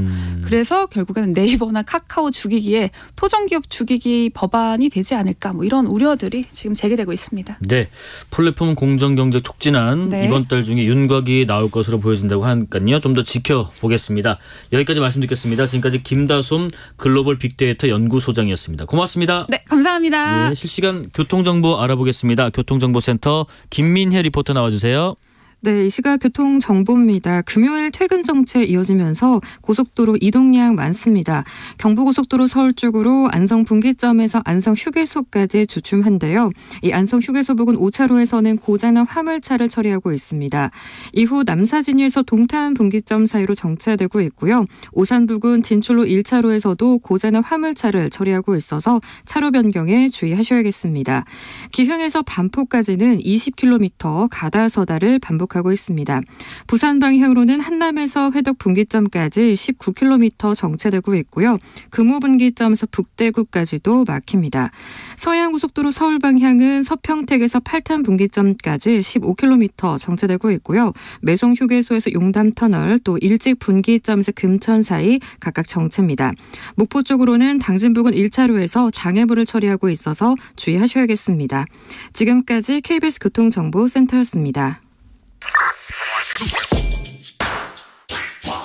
뉴스의 진수를 보여주는 인터뷰 뉴진수. 뉴스의 진수를 보여주는 인터뷰 뉴진수. 중국의 부채 비율이 사상 최고치를 기록하면서 부동산 위기로 가뜩이나 어려운 중국 경제에 그늘을 들이우고 있습니다. 강준영 한국외대 국제지역대학원 교수님 모시고 중국 경제 상황 찬찬히 살펴보면서 우리나라의 경제에 또 미칠 영향도 한번 전망해보는 시간 갖겠습니다. 안녕하십니까 교수님. 네, 안녕하세요. 네. 중국의 지금 GDP 대비 총 비금융 부채 비율이 287.1% 사상 최대치를 또 넘어섰다고 하던데 부채가 먼저 이렇게까지 늘어난 이유부터 한번 좀 설명해 주실까요? 부채라는 것은 돈을 빌린 거잖아요. 그러면 이제 그걸 갚아야 주는데 지금 전체적으로 중국의 경제 성장률이 받쳐주지를 못하는 겁니다. 그러니까 재화가 창출이 안 되니까 그 돈을 못 갚는 거고 작년에 5.2% 경제 성장을 했으니까 사실은 사실은 낮은 게 아니죠. 그 5.2%면 인도 다음으로 높은 건데 네네. 문제는 이제 이 실질 성장률과 명목 성장률이 차이가 나는 거죠. 네. 실제로 계산을 해보면 한 4.7% 정도밖에 못한 것 같다. 뭐 이제 인플레를 다 반영해서 그렇게 얘기를 하지만 그 정도 가지고는 이런 이제 부채 비율을 떨어뜨릴 수가 없다 이렇게 예. 얘기를 하는 거고 특히 지금까지는 뭐 부채에 대한 그 서방 세계라든지 또 중국 내부에서의 경고 이런 거가 계속 있어 왔어요. 그럴 때마다 중국 정부는 우리 통제 범위 안에 있다라고 늘 얘기를 했었는데 컨트롤 가능하다. 네. 네.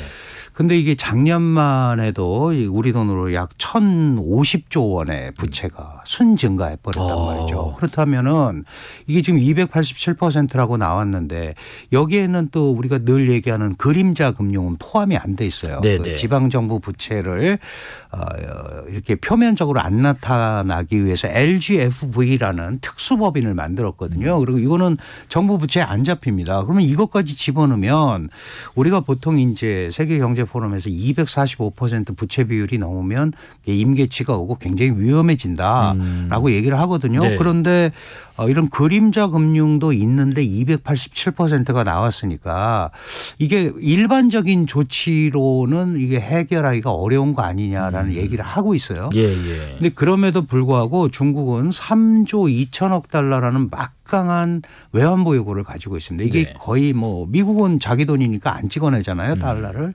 그거 빼고는 거의 전 세계 외환 보유고의 28%를 갖고 있기 때문에 이걸 가지고 충분히 막을 수 있는데 문제는 이거를 막는다고 시도했는데 성과가 없으면 그다음 카드가 없잖아요. 네. 그러다가 주저주저 하다가 지금 여기까지 왔다. 이런 게 이제 일반적인 시각입니다.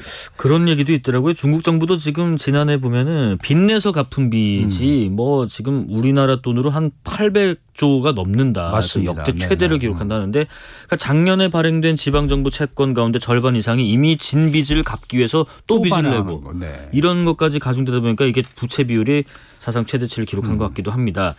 중국 부동산 위기도 얘기를 좀 나눠볼게요. 중국 국내 총생산의 지금 25%를 차지하는 부동산 시장 상황인데 지난해 지금 중국 매출 1위 부동산 개발업체 비구이 위안의 디폴트 위기 가능성이 대둔 데 이어서 중국의 국유 부동산 기업인 위안양 그룹도 지금 거래가 중단됐었고 네.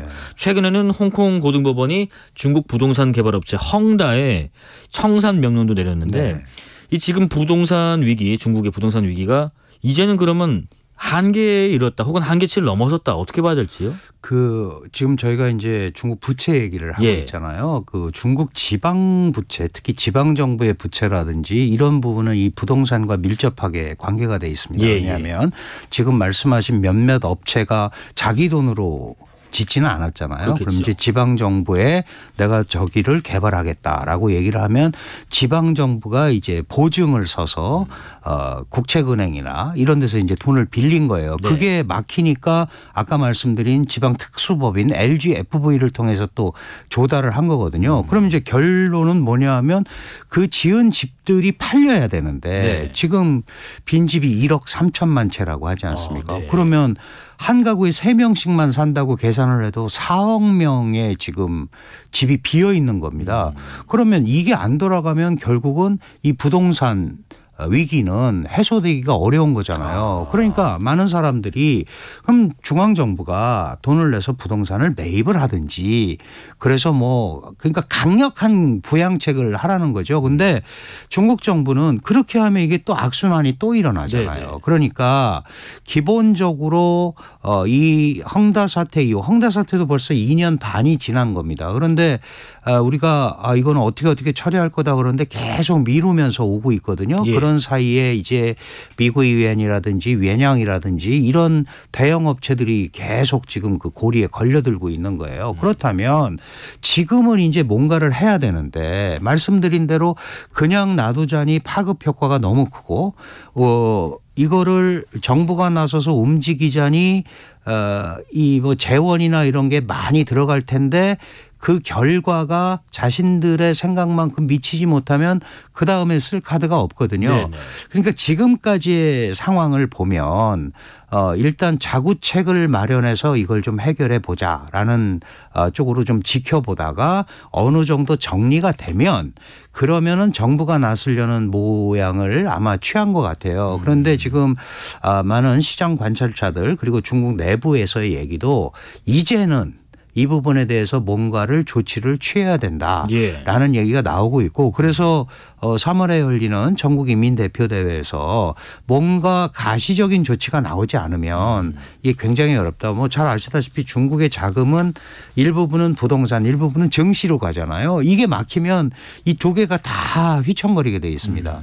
그렇다면 외자의 유입이라든가 뭐 주식시장이라는 게 돈을 끌어모으는 건데 네. 이런 데서 문제가 생길 수밖에 없기 때문에 정책 전환 말고는 지금은 방법이 별로 없다 이렇게 봐야 될 것 같습니다. 아까 지금 헝다 사태가 좀 시간이 좀 오래 지났다고 말씀하신 것처럼 지난 2021년인가요? 지금 헝다 사태 당시에도 금융위기 가능성까지 초래됐지만은 중국 정부가 어떻게든 나서서 급한 불은 껐었는데 근데 중국 정부가 부동산에 있어서 지금 근본적인 처방을 못하는 이유가 대체 뭔지가 궁금한 게 혹시 또 뭐 정치 체제와도 연관인지도 궁금하고요. 뭐 기본적으로 없다고는 할 수 없는데 중국 정부가 이제 지방 정부의 모든 재정을 책임질 수는 없습니다. 그러나 이제 중국은 광활한 토지 자원을 가지고 있고 그렇기 때문에 그 토지를 개발해서 나오는 돈으로 지방 정부 재정을 좀 충당해라라는 게 이제 암묵적으로 지난 수십 년간 이어져 온 중국의 일종의 그 경제 성장 방식이에요. 그러다 보니까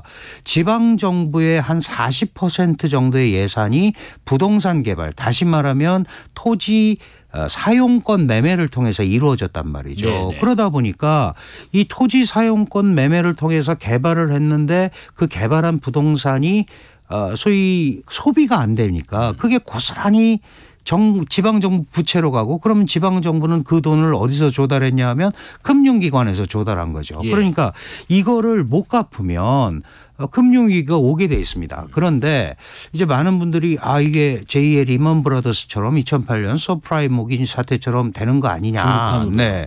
이런 얘기를 하는데 중국 부동산 시장에는 외환 자금이 그렇게 많이 들어오지 않았어요. 그래서 리먼 브라더스 같은 파급 효과는 크지 않겠지만 중국 내부에서의 금융시장 불안은 충분히 나타날 수 있고 이 금융시장 불안은 이 중국을 억압하기 위한 많은 방식을 생각하고 있는 미국한테는 또 호재가 될 수 있죠. 그러면은 그런 부분들에 대한 어떤 방비책 차원에서도 중국이 금융권으로 확대되지 않도록 굉장히 애를 쓸 거고 이 금융권으로 만약에 확대가 되면 지금 말씀하신 대로 금융위기가 올 수밖에 없고 그러면 공산당 일당 통치가 내세우는 사회 안정성 여기에도 결정적으로 문제가 생기거든요. 왜냐하면 많은 사람들이 지금 우리도 영끌해서 집 샀다고 그러는데 중국 사람들도 그렇게 해서 지금 계약금을 넣어놓고 있는데 이 중간에 부도가 나고 분양이 안 되니까 이러지도 못하고 저러지도 못하고 있는 상황이거든요. 이런 사람이 많아지면 이게 사회 불안 요인으로 가기 때문에 그 부분에 대해서는 중국이 조치를 해야 된다. 많은 사람들이 중국이 이렇게 나가면 위험하다. 지금 같이 가면 정말 위험합니다. 그러나 아직도 기회는 있다. 중국 정부가 이거를 되돌려놓는 이 흐름을 가지고 가야 되는데 워낙 지금까지 해온 방식이 경제보다는 안전이 중요하고 안보가 중요하고 이런 쪽으로 자꾸 끌고 가고 공동부유가 중요하고 이런 얘기를 해오다 보니까 사회주의의 경직성이 전체 중국 경제에 소위 시장 경제의 민첩성이라고 그럴까요? 기민성 이런 부분을 제압을 하고 있잖아요. 그러니까 소비 심리가 안 생기는 거예요. 소비를 해야 그런 것들이 살 거 아니겠습니까? 주택을 구매하고 소비 심리가 안 생기는데 자꾸 사라고 그러고 아무리 유동성 조치를 취해도 돈이 생기면 사람들이 저축을 하는 거예요. 그래서 무려 지금 저축률이 뭐 46%까지 올라가 있거든요. 네네. 뭐 중국과 서방 세계를 1대1로 비교하기는 어렵지만 보통 서방 세계 선진국이나 이런 데 일반적인 저축률이 20% 내외인데 45%가 지금 저렇게 저축을 하고 있다는 것은 중국 사람들이 지갑을 안 열겠다는 뜻 아니겠습니까? 그러면 중국 시장에 있어서 경제 성장의 상당한 축을 차지하는 이 소비 경제가 이 얼어붙은 심리로 인해서 움직이지 않고 있다.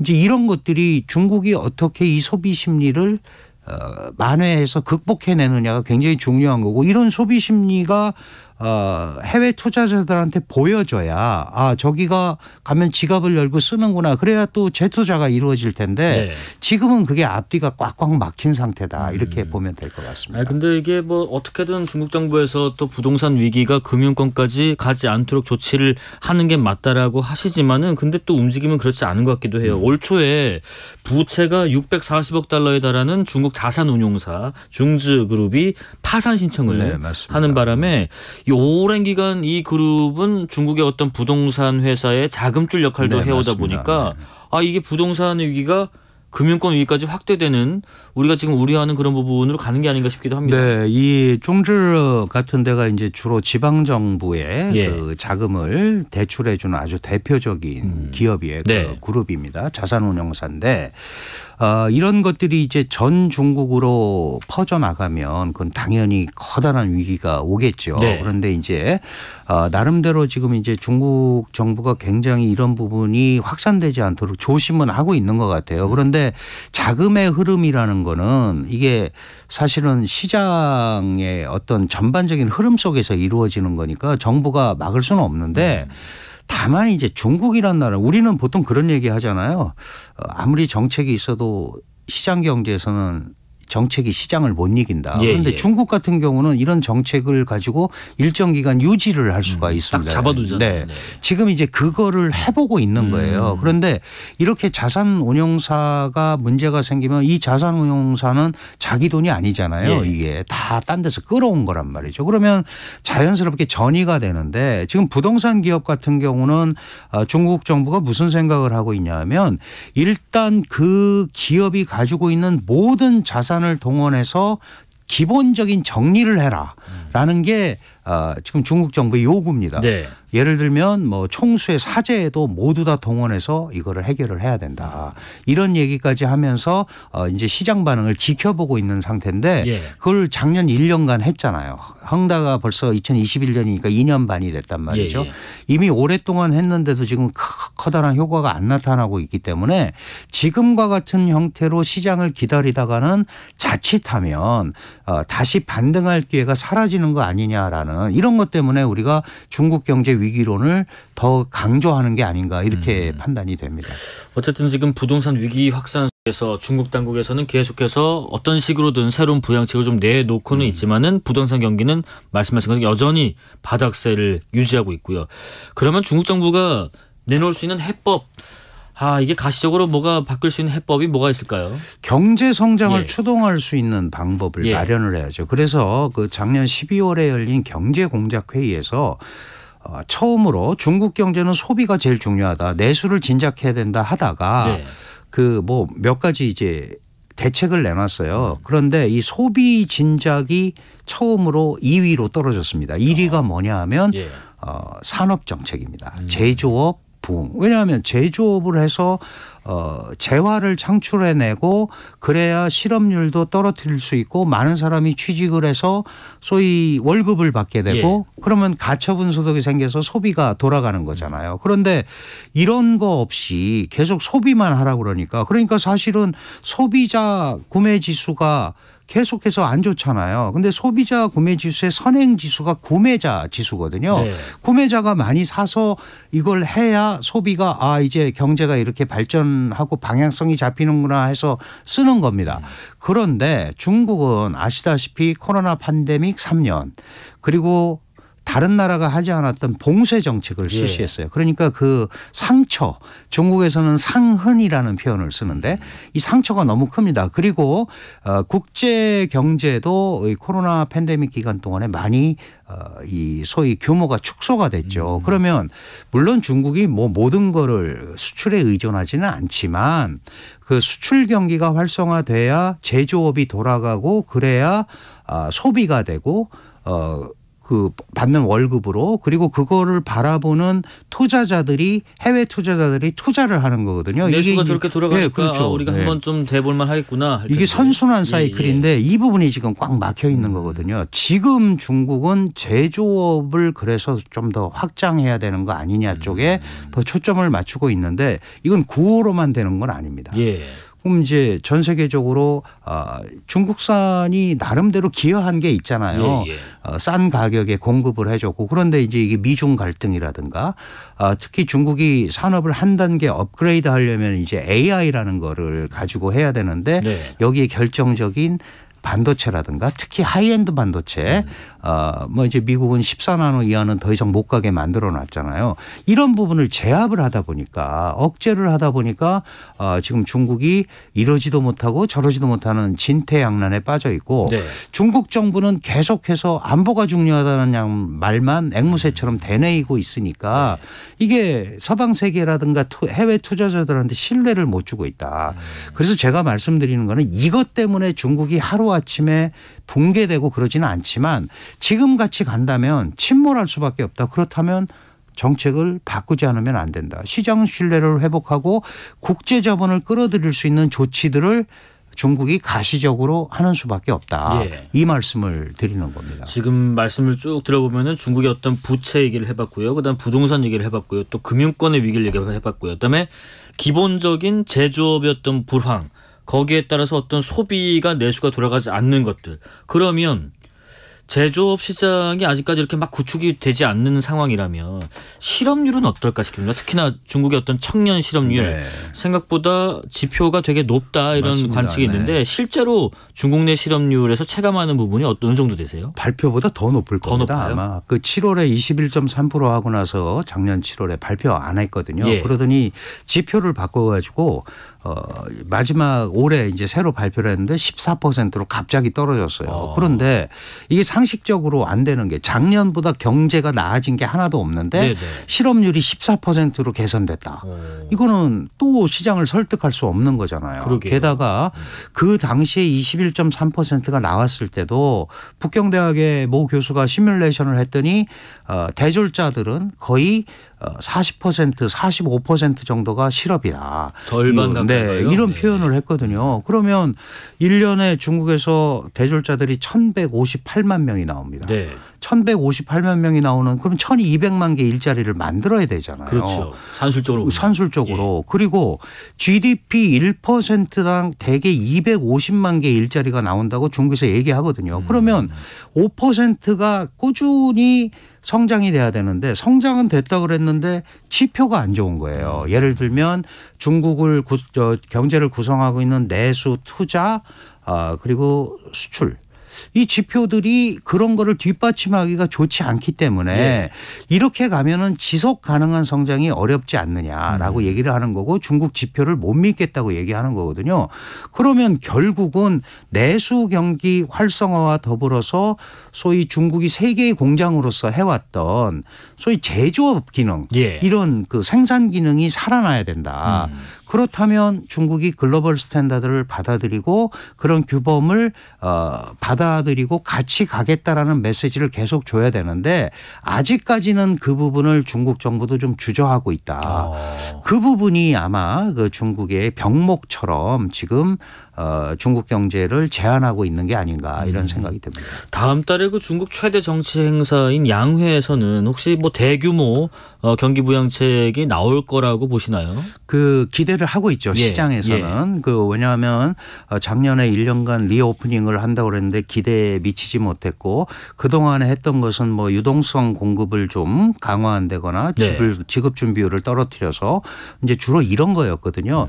그 정도 가지고는 중국 경제에 결정적인 영향을 끼치지 못한다라는 게 이제 일반적 시각인데 중국은 트라우마가 있습니다. 2008년도 서프라임 모기지 사태 때 약 4조 위안. 그때 환율로 한 880조. 우리가 그 당시에 1년 예산이 400조일 때예요.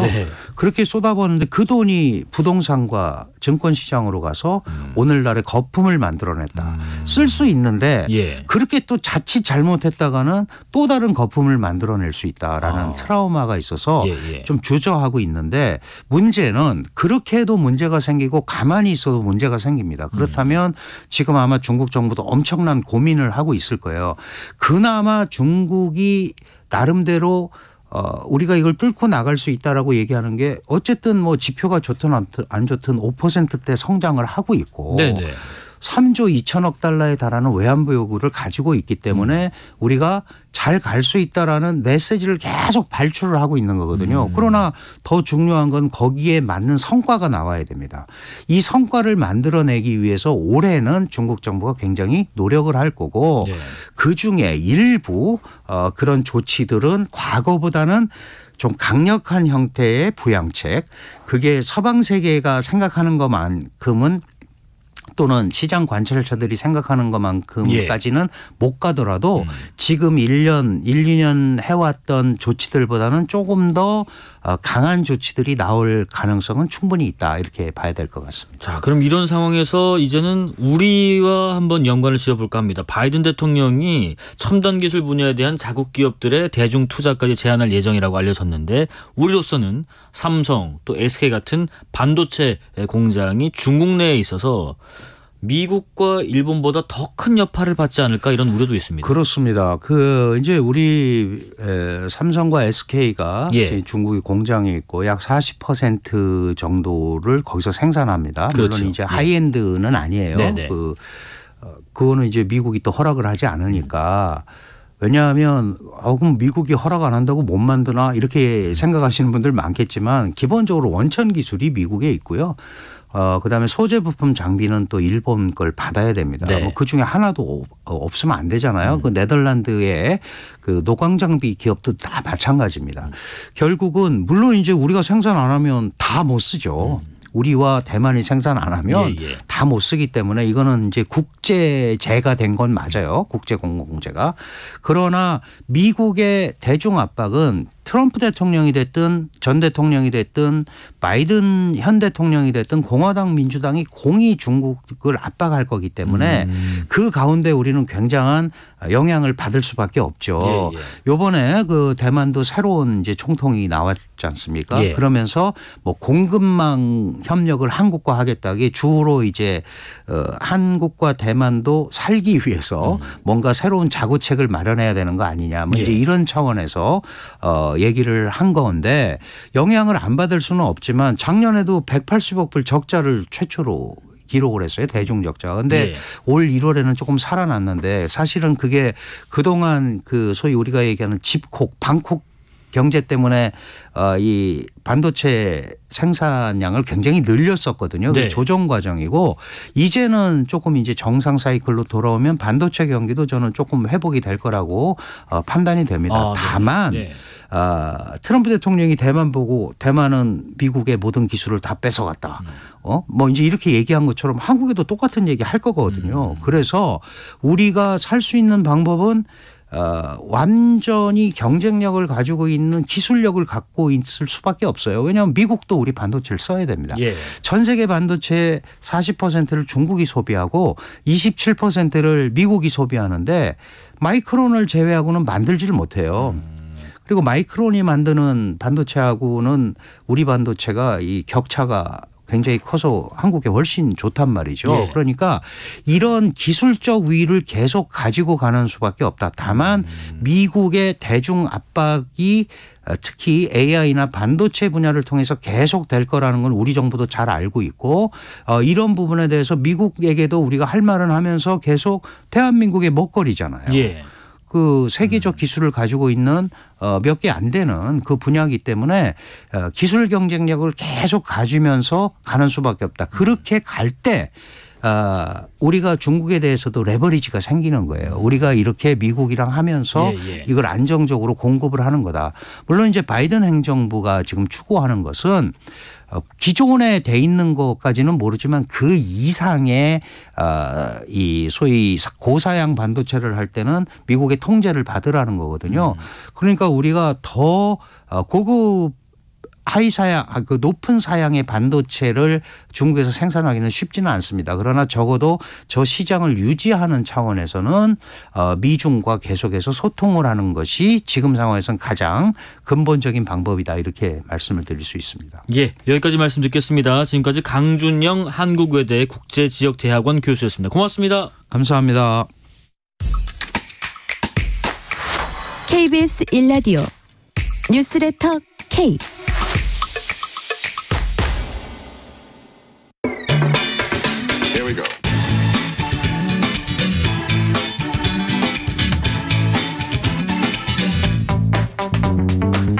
금요일 저녁은 시사를 초월하여 문화 이야기를 나눠봅니다. 뉴스레터 K 금요일 코너죠. 금시초문. 어디 가도 못 듣는 문화 이야기 전해주실 박희아 대중문화평론가 모셨습니다. 안녕하십니까? 네, 안녕하세요. 박희아입니다. 예, 지난주에 저희가 속편의 저주에 빠진 영화계 이야기를 했습니다. 네. 1탄보다 2탄, 2탄보다 3탄. 하지만 또 잘 되는 것도 있고. 또 그런 반면에 안 되는 거는 왜 안 되는지 한번 좀 살펴봤고요. 트렌드를 알아봤는데 오늘은 또 어떤 이야기를 준비해 주셨을까요? 네, 오늘은 디즈니 100주년에 대해 이야기를 해보려고 해요. 디즈니 100주년이요? 네. 디즈니 100주년 돼서 뭐 저작권 풀린 작품도 있다 뭐 이런 얘기는 들어봤는데 네. 어떤 얘기를 나눌지 궁금합니다. 네, 근데 이 100주년이 영광의 100주년이 아니라 좀 애도의 100주년이 되고 있어서 안타깝다는 얘기들이 많이 나오고 있는데요. 상사일의 가장 큰 위기다라는 평가가 계속되고 있습니다. 아니 100주년을 영속했고 또 이제 딱 이렇게 떨어지는 해에는 어떤 해보다 더 큰 잔치를 벌여도 모자랄 판인데 맞아요. 상사일의 가장 큰 위기를 그것도 디즈니가 100주년에 맞았다.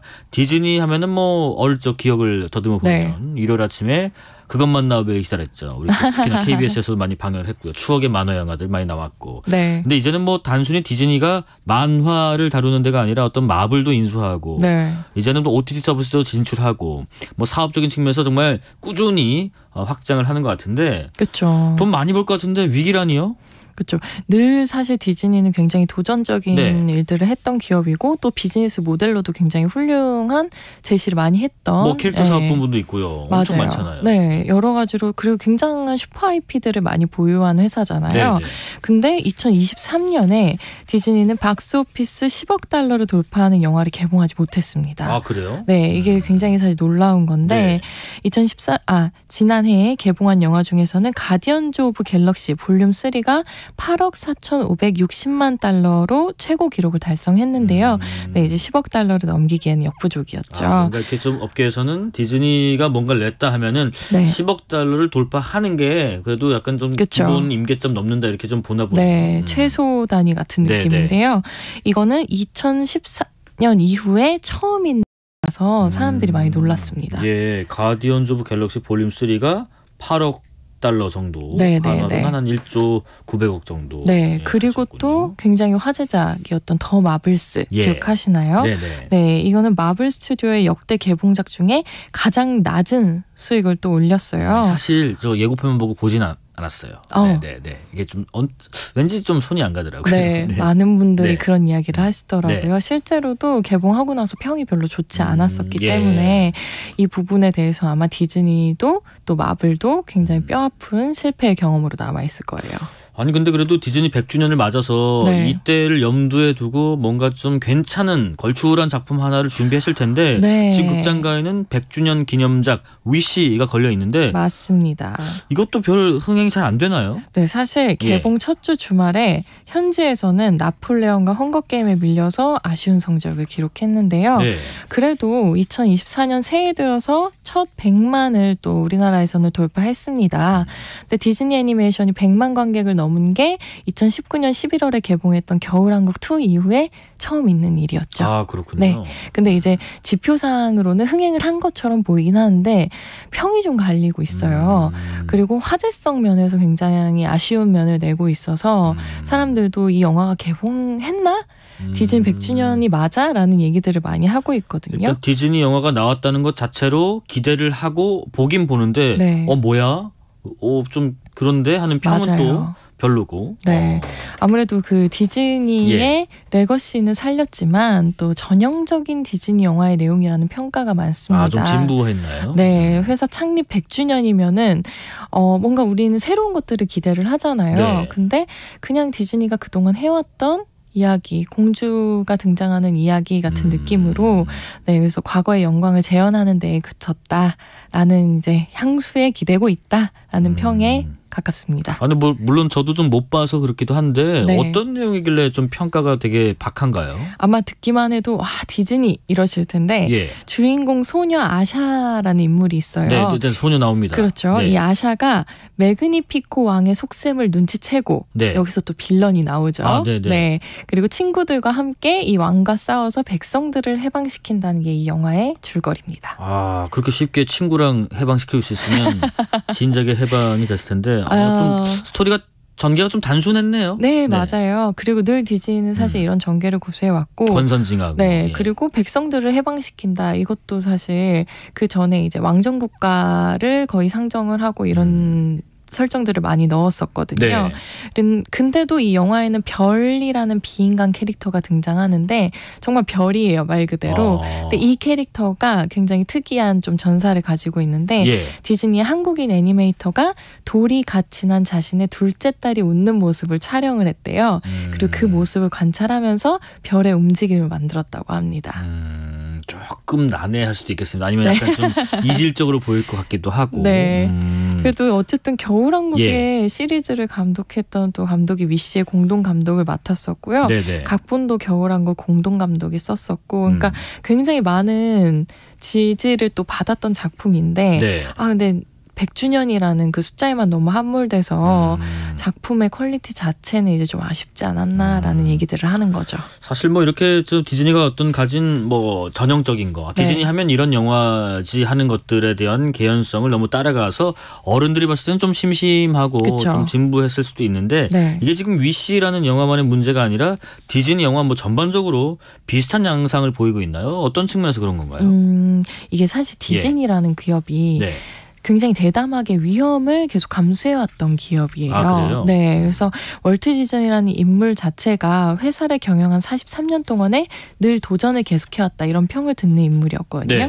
그래서 좀 역사를 살짝 짚고 넘어가면 처음 만화 영화를 이제 결정했던 그 시점부터 평범한 성취에 안주하지도 않았고 증기선 윌리라는 만화 영화 혹시 아세요? 예, 기억납니다. 네네네, 그렇죠. 이 윌리로 유성 만화 시장을 개척을 했습니다. 그리고 당시는 업계에서 색채 영화 기술이 아직 생소하던 때였는데 그 부분에서도 그 이후에 자신감 있게 이제 컬러 기술을 활용을 해왔고요. 그리고 최초로 장편 만화 영화 백설공주와 일곱 난장이를 또 제작을 해서 90분 동안 당시에는 한 자리에서 만화 영화를 볼 사람이 있을 거라고 아무도 생각을 안 했죠. 근데 그런 사람들을 자리에 앉혀놓고 또 만화 영화를 보게 했습니다. 근데 문제는 이런 도전을 계속해왔던 디즈니가 창의적 타성에 젖었다라는 이제 평가를 받는 거예요. 창의적 타성이요? 네. 과거의 영광을 재현하는 데 집중을 하느라 창의적인 시도를 하지 않는다는 평가가 이어졌습니다. 네. 근데 또 디즈니 하면은 어떤 그 거대한 큰 축 중에 하나가 마블 있잖아요. 마블 히어로, 슈퍼 히어로물 이렇게 나왔다면 그래도 흥행이 꽤 잘 됐던 것 같고 또 어떤 그 마블 히어로물의 그 캐릭터마다 나오는 시리즈 외에도 많이 기다리고 있는데 지금 슈퍼 히어로물 흥행도 예전 같지가 않나요? 맞습니다. 왜 그런 거예요? 이 히어로물이 예전 같지 않다는 거는 좀 단순하게 바라보면 일단 캐릭터들이 매력이 없다. 아, 그런가요? 네네네. 우리가 너무나 많은 슈퍼히어로 캐릭터들을 봐왔잖아요. 네네. 그런데 그 캐릭터들이 거기에서 더 이제 나아가야 하는데 이 캐릭터물의 전형성이 너무 거기에서 답보가 돼 있기 때문에 사람들로 하여금 새로운 이야기들을 할 수가 없게, 그러니까 뭔가 느껴지는 게 있어야 되는데 감흥이 없게 만드는 거죠. 그리고 뭐 다른 면에서 조금 더 이제 사회문화적으로 정치적으로 또 좀 깊게 들여다보면은 전쟁 문제도 있을 수 있고 그리고 경제난도 있을 수 있잖아요. 이런 현실에서 어려움들을 많이 느끼고 있는 상황인데 이 슈퍼히어로물이 너무 이상적으로 느껴질 수도 있는 거고요. 전 세계적으로 다소 이제 이 비관주의와 해이주의들이 좀 이제 퍼져 나오고 있는 상황에서는 이 슈퍼히어로가 과연 우리에게 해답이 될 수 있는가, 우리가 이 상상력으로 세상을 구원할 수 있는가에 대한 의문이 좀 남는 거예요. 지금 삶과 이게 맞나? 저렇게 나와서 이렇게 다 저렇게 쓰러뜨릴 거면 정말 세상이 좋아지게. 이런 좀 괴리감도 있는 것 같습니다. KBS 라디오 뉴스레터 K 박희아 평론가와 함께 위기의 100주년을 맞은 디즈니에 대해서 이야기 나누고 있고요. 지금 우리가 디즈니 하면 또 OTT 서비스, 디즈니 플러스 얘기도 좀 해볼 만한데 영화 산업 구조가 바뀌면서 아무래도 디즈니도 이런 OTT 스트리밍 서비스에 많이 좀 신경을 쓰나 봅니다. 네, 많이 신경을 쓰고 있었죠. 그리고 많이 신경을 썼고 써야 하는 입장인데 이제 아무래도 코로나 팬데믹으로 인해서 영화관 대신에 집에서 영화를 보는 사람들이 많아졌잖아요. 그리고 디즈니는 아까 말씀드렸다시피 슈퍼 IP를 많이 가지고 있게 되었고 그래서 마블, 픽사, 디즈니 이 모든 거를 디즈니 플러스로 한 번에 볼 수 있다는 이 장점이 있었거든요. 근데 문제는 이 인플레이션하고 경기 둔화 때문에 그 소비 지출 여력 자체가 축소가 됐잖아요. 그래서 그게 위축되는 바람에 대규모 투자에 비해서 성과가 나지 않아서 계속 적자가 이어지고 있다고 합니다. 적자도 계속되다 보면은 어쩔 수 없이 이것도 기업이고 다 하다 보니까 산업이다 보니까 구조조정도 불가피해 보이겠습니다. 네, 어떤가요? 맞습니다. 구조조정 자체는 계속 디즈니에서도 얘기가 나왔던 부분인데요. 지난해에 7,000명 규모를 감축을 했죠. 그리고 이제 인수한 픽사에서는 또 20% 감축을 하겠다라고 예고를 했었고요. 그리고 확장했던 사업 규모 자체를 매우 줄이고 작품 숫자를 줄이면서 작품을 내놓는 텀을 길게 잡아요. 그렇게 하면서 전체적인 비용 절감 효과를 기대해 보는 거죠. 1년에 뭐 한 10작품 냈다 치면 이거를 좀 텀을 길게 해서 한 뭐 두세 작품에 집중해가지고 약간 좀 퀄리티를 높이겠다. 맞습니다. 뭐 그런 전략 같은데 디즈니가 돌파구를 좀 찾을 수 있을까 싶습니다. 뭐 어떤 방법이 좀 더 필요할까요? 아까 어떤 소재 진부성 또 이런 산업적인 측면도 저희가 살펴봤거든요. 맞아요. 이 월트 디즈니와 함께 창업했던 그 로이 디즈니가 월트 디즈니에 대해서 이렇게 얘기를 했다고요. 미쳤다라거나 괴짜라는 평을 했었고 그런 월트 디즈니는 내가 바라는 것은 단 하나다. 모든 것이 생쥐 한 마리에서 시작되었다는 것을 잊지 않았으면 좋겠다라는 얘기를 했었거든요. 그만큼 이제 진취적인 얘기들을 계속 해왔던 디즈니였는데 이런 상황에서 디즈니가 돌파구를 찾으려면 아까 말씀드린 것처럼 창의성이라는 걸 다시 되짚어볼 필요가 있는 거예요. 그 전에는 디즈니랜드를 만들 때만 해도 1950년대에 사실 이 카니발이라는 개념이 굉장히 천박하다라는 얘기를 들었었거든요. 근데 그거를 극복하고 이 디즈니랜드라는 것을 자신들의 상상력 그리고 비즈니스적인 굉장히 그 좋은 마인드로 인해서 이걸 성공을 시켰었는데 이때의 자신들의 성공 모델을 다시 기억을 하면서 과연 우리가 새로운 이야기들을 더 만들어낼 수 있는가를 냉정하게 되짚어보기도 해야 할 것이고요. 그리고 지금 디즈니를 둘러싼 여러 가지 논란들에 대해서도 자신들이 이제 하나씩 풀어가야 할 과제가 남아있는 거죠. 우리가 하여튼 뭐 기본적으로 디즈니 하면 기대하는 기대치가 좀 크다 보니까 더더욱 어떤 서사 또 캐릭터에 있어서 좀 더 신선한 거 없어 이런 걸 좀 기대하는 것 같아요. 또 더군다나 이번이 100주년이다 보니까 더 그런 것 같습니다. 맞습니다. 자, 여기까지 말씀 듣겠습니다. 뉴스레터 K 금요일 코너 금시초문 박희아 대중문화평론가와 이야기 나눠봤고요. 지금 극장에서 볼 수 있는 디즈니 100주년 영화 위시의 OST입니다. 안유진이 부른 소원을 빌어 들으면서 이 시간 마무리할까 하고요. 6169님, 우리 사회, 정치, 경제 문제뿐만 아니라 해외 이슈까지 시원하게 해설해 주셔서 이해가 잘 됩니다. 뉴스레터 K 덕분에 세상에 관한 안목과 식견이 풍부해집니다. 감사합니다. 자, 오늘 뉴스레터 K 여기까지고요. 커피 쿠폰 받으실 분들 뉴스레터 K 홈페이지를 확인해 주시고요. 오늘도 여러분과 함께 세상 읽어봤습니다. 박혜풍 같이 인사드리고요. 지금까지 뉴스레터 K 김용준이었습니다. 고맙습니다.